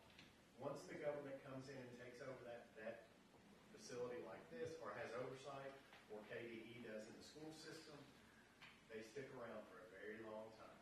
19 years, I would agree with all Yeah, that. well, 12 years for this county that I'm referring to. You'd be very Well, it means they broke. familiar with the county I'm It means referring they to. broke federal law. That's No. why they have oversight. Well, I don't think you necessarily have to break federal law. You I can- work for the Department of Justice. I know, but I don't think you have to break I kinda federal know law. what I'm You don't talking meet the guidelines. If you break federal law, you go to prison. Not if I don't you're a think you're prison. You breaking- can't send a prison to prison. But you can You send the can oversight administrators. it. You can send the administrators if they're breaking federal Yes, law. but you can, There's a difference between breaking guidelines and breaking law. right. Do you know what anything oversight is I as do. far as Yeah, prisons? absolutely, yes. As far as prisons? It means So it's- this is really like the debate back and forth is not constructive there. Well, I had a question. Yes, sir. What's your question? So, the improved working conditions, this all stems from the fact that our staff is gonna go there and work, correct? Because they said they can't afford to have any more inmates now with their current staff, correct? They have So their why would- current staffing level prohibits them from adding additional inmates from other facilities. Right. So, if we added our inmates, assuming our staff goes up there and works, they have enough employees. But if instead they go to FCDC because they pay more, or they go to FNC Lexington because they pay more, and it's closer than 30 miles north, and none of our people go up there, will they not just be short-staffed and not be able to handle our inmates there? Well, what's been shared by Judge Dills, and Judge, you can share, is that by creating a regional facility, they think they would be able to recruit from the surrounding areas better. And that's because having a regional facility, you're going to have higher pay. What else did you want to share, It's just be more competitive with the region from Owen, Pendleton, here in Scott, and also in our county. And hey, there's no guarantee. There's no guarantee. And that is a reality, yes. But my concern about is if we got to a crisis level where we shot up to 140, 150 people, it is a real consideration on safety for our staff, period. And I don't think anybody in here would argue that.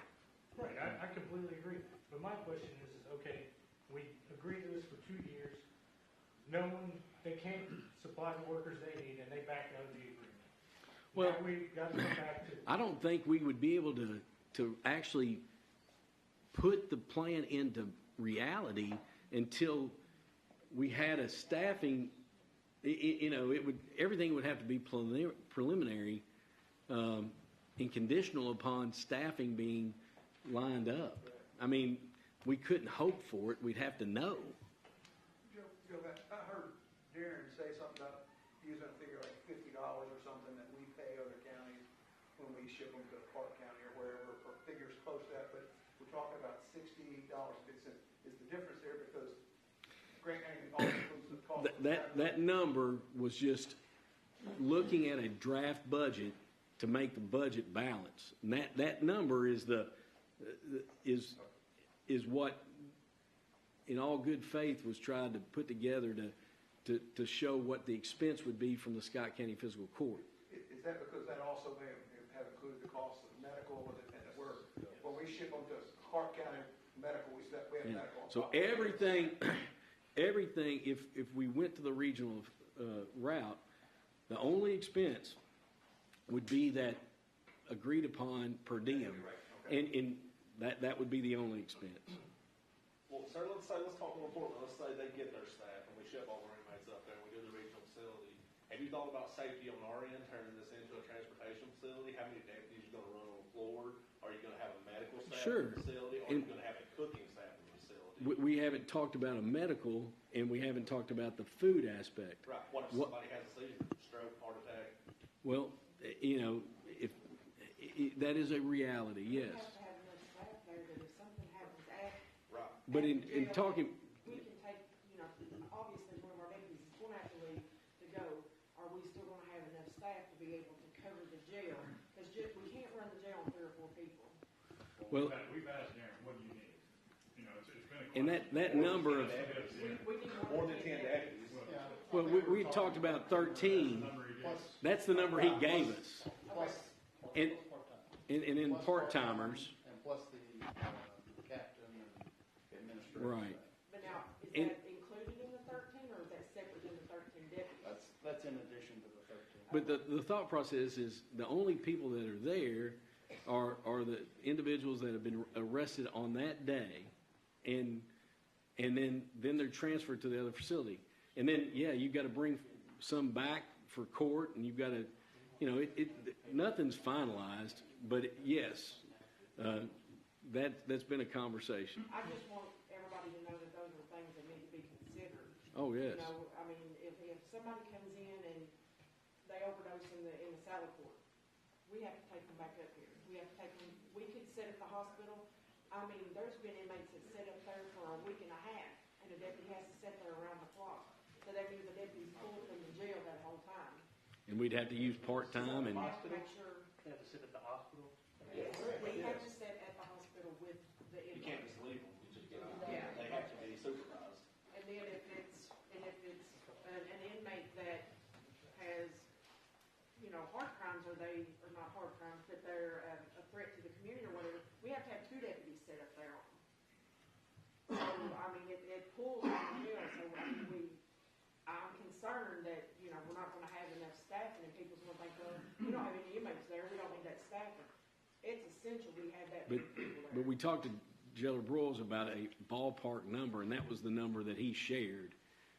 Because we got to depend on him for that, and we're here trying to talk about this. Right. And if we weren't having this conversation, we wouldn't be doing our job.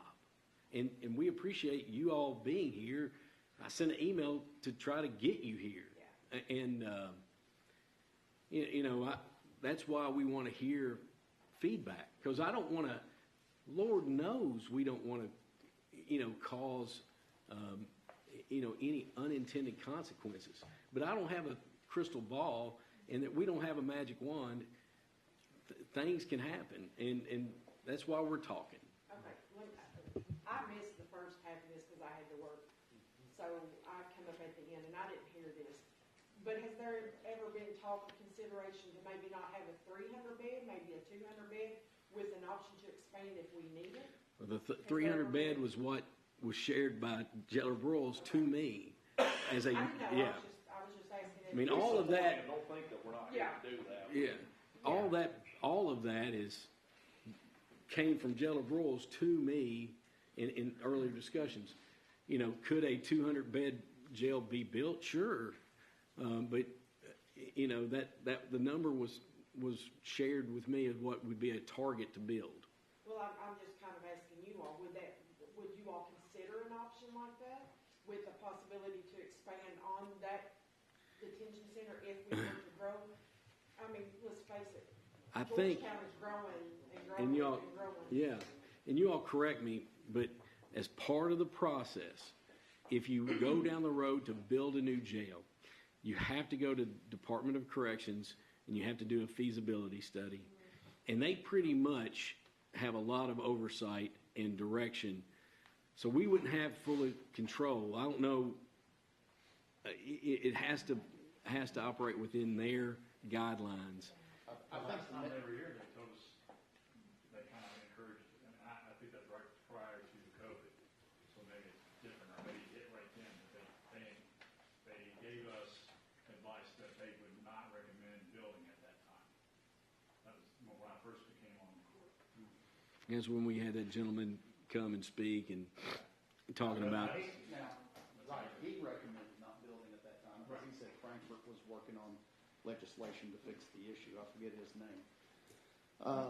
But I do think DOC will not approve anything less than a 150-bed facility. Not that that would work for us. And it would have to, it'd have to be a feasibility study and going through that whole process, hiring an architect, and that would be a requirement of that process. So. As a 40-year resident and a taxpayer,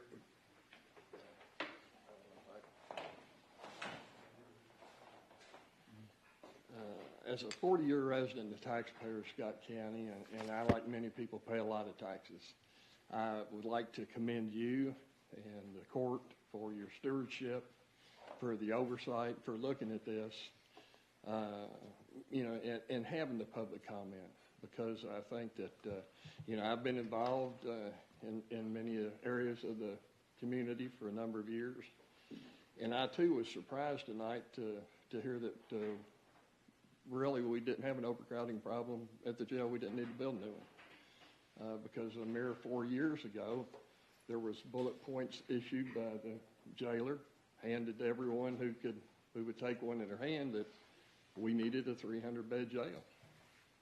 And then suddenly now, well, we really don't need to build a jail.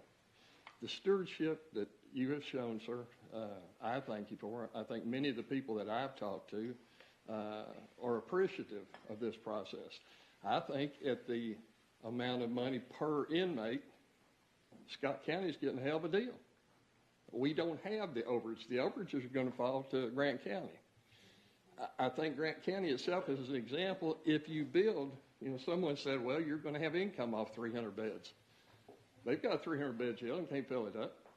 Why would Scott County be so blessed that our 300-bed jail would suddenly be full? So I thank you for your stewardship. I thank you for your oversight. And I think the community is behind you, sir, and the court. Thank you. Questions or comments from the magistrates? I think Mr. Nunn had to. Mr. Nunn? Just, you mentioned a crystal ball a few times, but is there a metric, I'm sorry, is there any kind of metric that the Department of Corrections uses to determine what size jail would be appropriate? You mentioned $30 and $35 million. Does that get us 10 years down the road? That was based on that 300. So yeah. That was based on that 300-bed estimate. Where does that 300 come from? I'm just wondering how sustainable this solution that we're considering is. Are we in the same boat 10 years? Right. So I used it looking at other facilities. Oldham County had recently been built. I consider us in Oldham County very similar on the edge of the metropolitan area. Interstate going through the county. Similar population, ag and industry kind of tax base. And so they, in 2019, had just built a 300-bed facility. And so using that as a metric for me to go by and the comparisons being similar in my estimation, that seems like the number that we would want to go with. And I do agree that we could offset costs by housing federal or state or other county inmates. My question was going to be, we know that there's federal prison, correct, in Oldham? Mm-hmm. So how many federal inmates? No, federal prisons in Lexington. Okay, Yeah, state's in Oldham. Mm-hmm. How many state inmates are put over in Oldham as opposed to the LaGrange prison? No, I have no idea. Because Yeah. it's very close, it's very easy to do that. So in that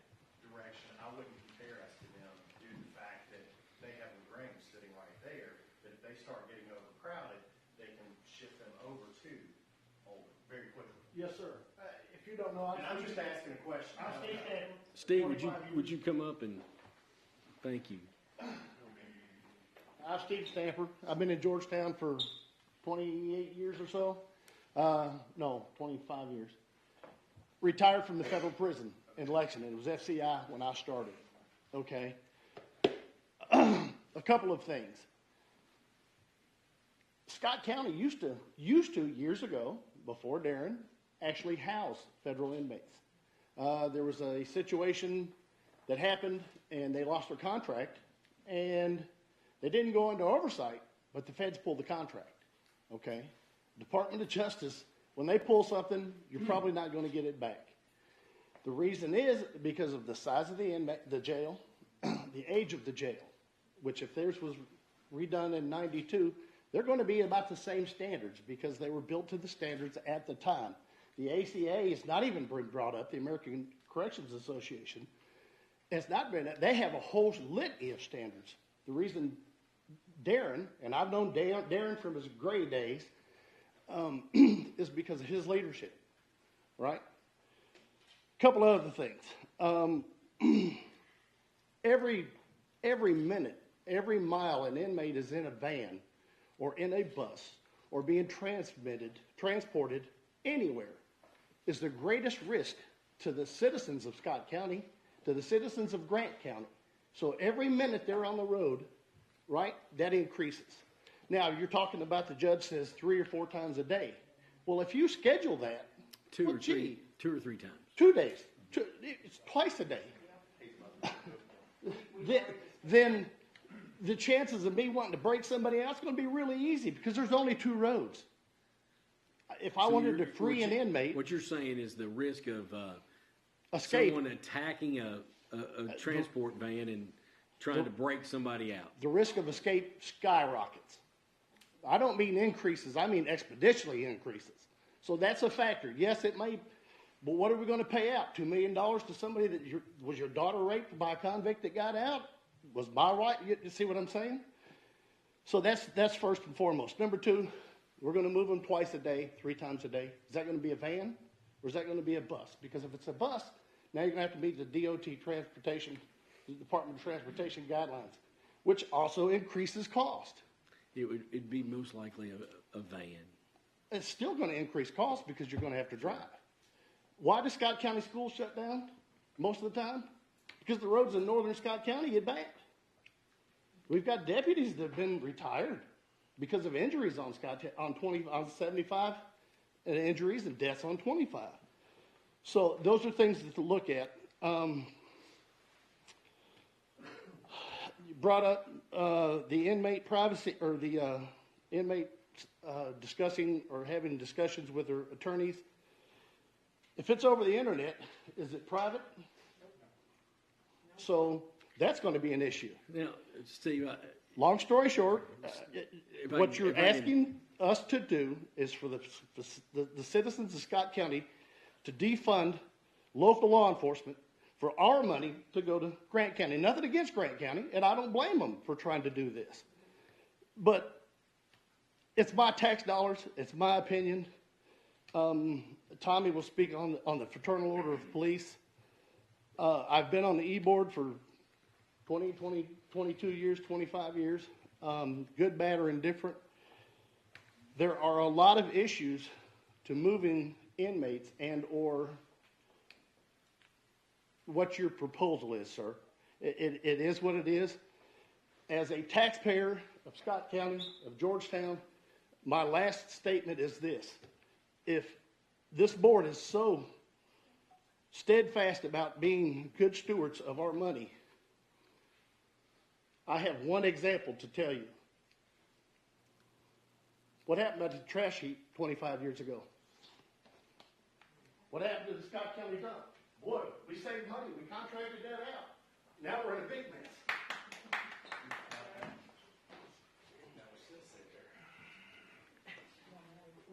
It does matter because this is us. That's them. And remember too, we're also taxpayers. Again, We're taxpayers as well. So, any other comment from any magistrate and anything else or question? Ma'am, what's your name?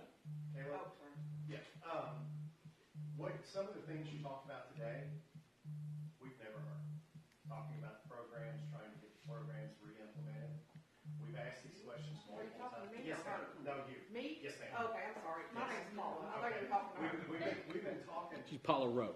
Yeah. Okay, Ms. Rowe, we've been talking about this and the programs and other things for a year or two. Tonight, what you've told us is the first time that we've heard these things. We had no idea that you were trying to get these programs back up to speed. So a lot of what I'm hearing is lack of communication. If we don't know, if someone is not telling us what they're working towards and what their goal is and where they're getting to, then we have no idea, and we start looking at other opportunities to fill that hole that we think is there. So, I think thank it would you be for- great if you guys would meet with us. well, but So, I mean, I know you all that are. is, he is your supervisor. I don't go past him to meet with you. Have you asked?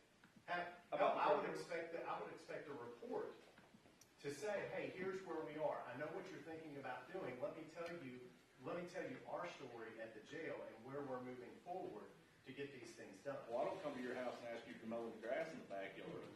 Come over and spend a day with us. I haven't been down there before, but we've been in COVID. Can't go in there during COVID. So the thing is, the situation is, it's like the road department, the sheriff's office, the clerk's office. They come to us and tell us and help us understand what's occurring and why they need money, or why they need equipment, or why certain things are not being done, and how do we, one was, so the trash crews, the road pickup. We didn't know what was going on with that, so JR went out and found a company to contract with. And then that, to save money, we thought, well, JR suggested we hire 2 people to do that. So we had no idea that all these programs are talked about, or some of these programs are talked about being reintroduced. I was actually. But it's not your job to tell us what's going on. It's your boss's job to tell us what you're doing. I would know.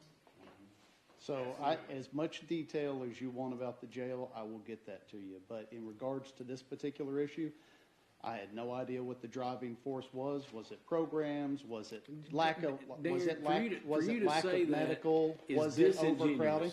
No, it's not. Yes, it is. It's the We'll have to agree to it's the disagree. absolute truth, Judge. Well, I haven't brought that up is not building the a new truth. jail in a long time, and I haven't brought up programs to you. I'm happy to discuss programs with you. I'm happy to discuss. The whole driving force about this is adding additional beds to house inmates. And for 4 years or more, you have done nothing but promote, we need a new jail, we need a new jail, we need a new jail. And for you to show up tonight and out of the blue report, oh, we don't need a new jail now, I think is disingenuous. I didn't say we didn't need a new jail, but the Well, urgency, yes, you did. the urgency has gone down. Our overcrowding is not what it was 3 years ago. So the urgency for a new jail, would we use a new jail? Absolutely, we could use a new jail. But can we handle the overcrowding at its current rates? I think we can handle that. But we've met. And if that's a breaking point for you guys, to where overcrowding, then let's look at housing other inmates in other facilities to drop the overcrowding down even further. So we can do things to address the overcrowding. The regional proposal pushed this forward, and you have never mentioned until tonight that you didn't think we needed a new jail. And then who controls where we contract to send inmates to? You do. And you have made no efforts to make a long-term commitment with another facility to take some of the pressure off. But the reason, as I stated earlier, the reason I haven't done that is because I've been trying to be a good steward of tax dollars down at the jail and balance housing inmates, which is very expensive in other facilities, housing inmates with safety and security of the inmates that we can handle at our jail. That's the balance I've been trying to strike. If overcrowding was an issue for you guys, then we can decrease the population, as I stated before, by just housing other inmates in other facilities. Any other questions? One last comment. You all are the professionals that work in jail, not me. I don't know about corrections. I know from the outside looking in. So it is up to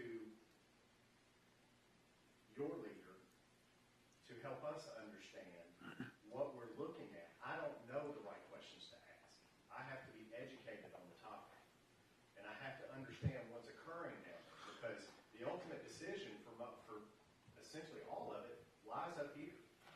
And if someone is not informing us and helping us understand what you need and what you're doing to better improve conditions for yourselves, better improve conditions for the inmates, giving them a better shot once they're released, then we don't know.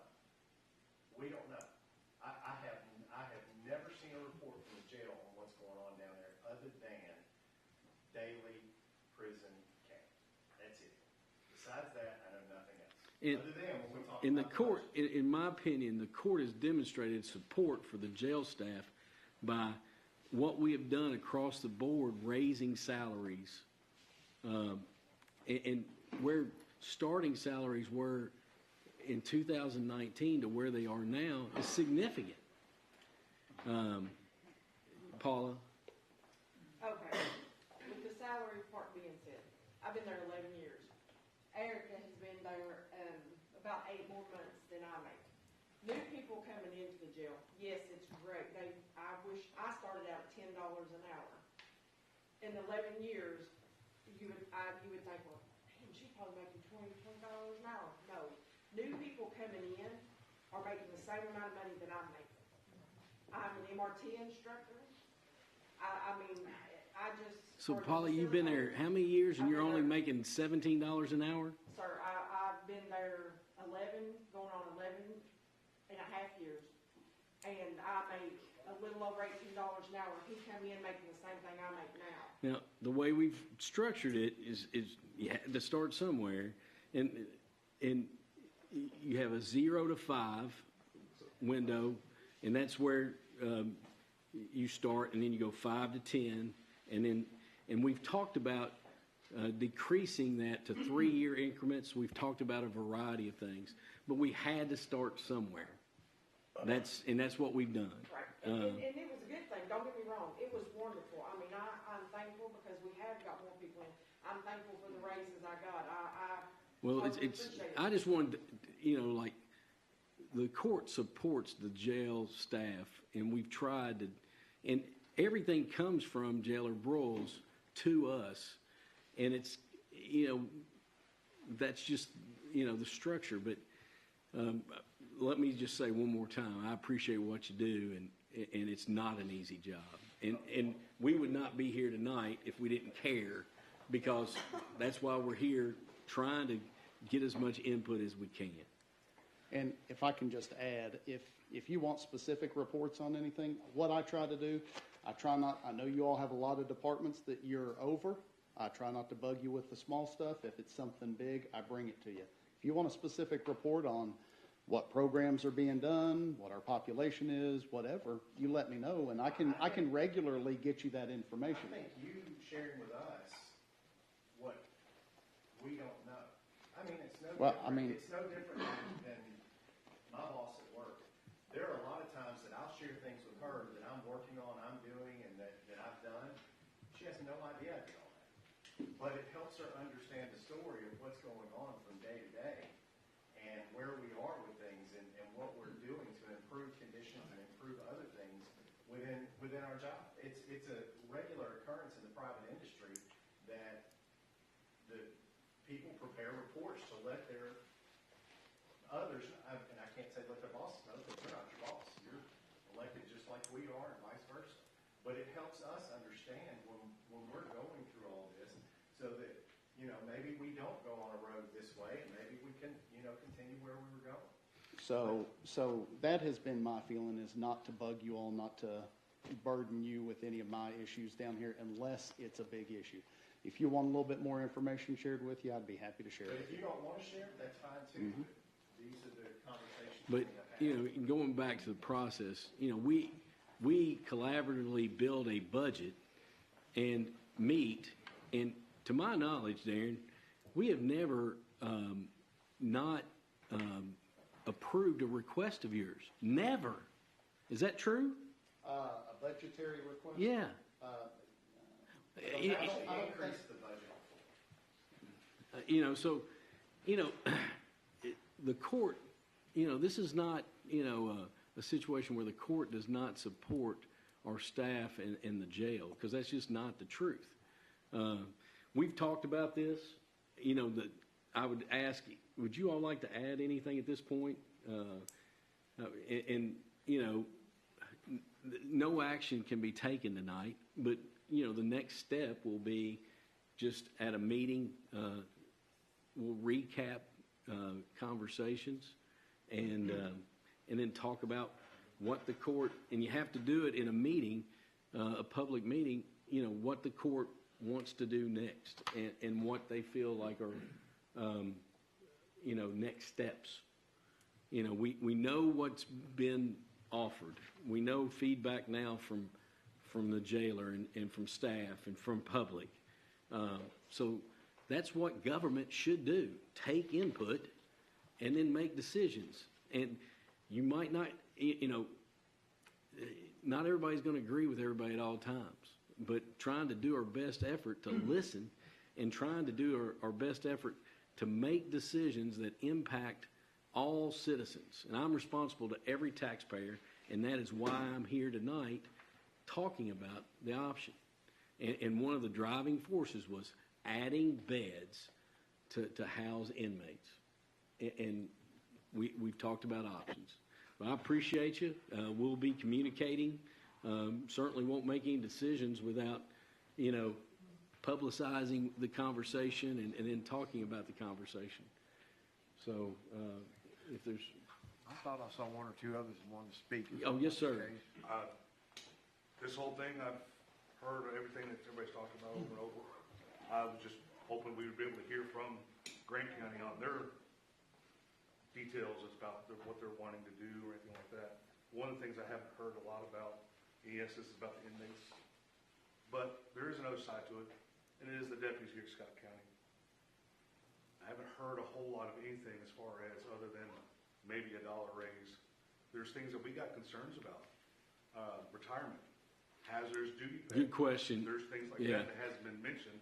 And part of that, and, you know, as far as getting into the weeds of, part of that draft budget includes everyone would be on hazardous duty retirement at the new facility. What was your other question? What about here? Well, the holding center folks would stay on the same hazardous duty retirement. And you bring up, maybe you all make a list of questions that we can get back to you, and would be happy to do that. Am I correct earlier you said that we don't send you any money from fees and stuff that we don't collect? I'm the one that does all that stuff. I don't think I said that. Did you, I mean, we're not. The canteen. Yeah, canteen's separate from. That's I what. send a check up to Michelle every month, 2 checks actually, each month of what we take in and stuff. But the canteen was what we were talking about canteen's specifically. separate. That's You for know, the inmates. no, I shared, you know, your average revenues. I shared revenues, you know, actual in FY22 were 481,887. That's a big lump of a lot of different things, and that was used in looking at estimates. But the canteen was specifically mentioned by Jailer Broyles. The Scott County Fiscal Court, that money stays separate from any fiscal court monies by KRS, I guess, and that is to be used for the betterment of inmates or security, and it's used at your, like, that's your total discretion. Correct, yeah. But what I do is, in place of budgetary dollars, we use those canteen dollars. Can you give us an example of what y'all have done with canteen money? Yeah, the camera upgrade that we did a couple of years ago. I thought it was fair that half of that be budgetary money, half of it be canteen money. Could have all been canteen money or all budgetary money, but but I try to spend that on things that I try to avoid spending our tax dollars and try to use that. And yes, you're tighter than the bark on the tree. Thank you. So we know that. One of the biggest expenses is hygiene and stuff. I try to balance it out, you know, charge the county some, because we have to do that. And I try to use the canteen on half of it sometimes. Those are the kind of things that try to save. But back to if you all want to have a list of questions that I can get answers on paper, we'd be happy to try to do that, and it'd be a good thing to do. But I think we've been here about 3 hours, and Rick's laughing at me. I appreciate your attendance. I appreciate you being here, and What do you hope to have a resolution? This has been dragging out for on and on and on. When do you hope? and let me speak to that. We could have rushed it and made a decision with the last court. Didn't think that was right. This court is who would be dealing with it, so that's why we waited till now. Sure. Now, it's up to them, and we'll come back at the next meeting and we'll have an agenda item and talk about it. But we couldn't get to that point without having this meeting and getting your input. We just want to know when it's possibly going to go to a vote. So we Yeah. Even if you do go to a vote, we're still talking months of figuring out. I wish I could, but we'll try to move it along because I understand it's like this question mark that's on your shoulder. And please know that's been on my shoulder.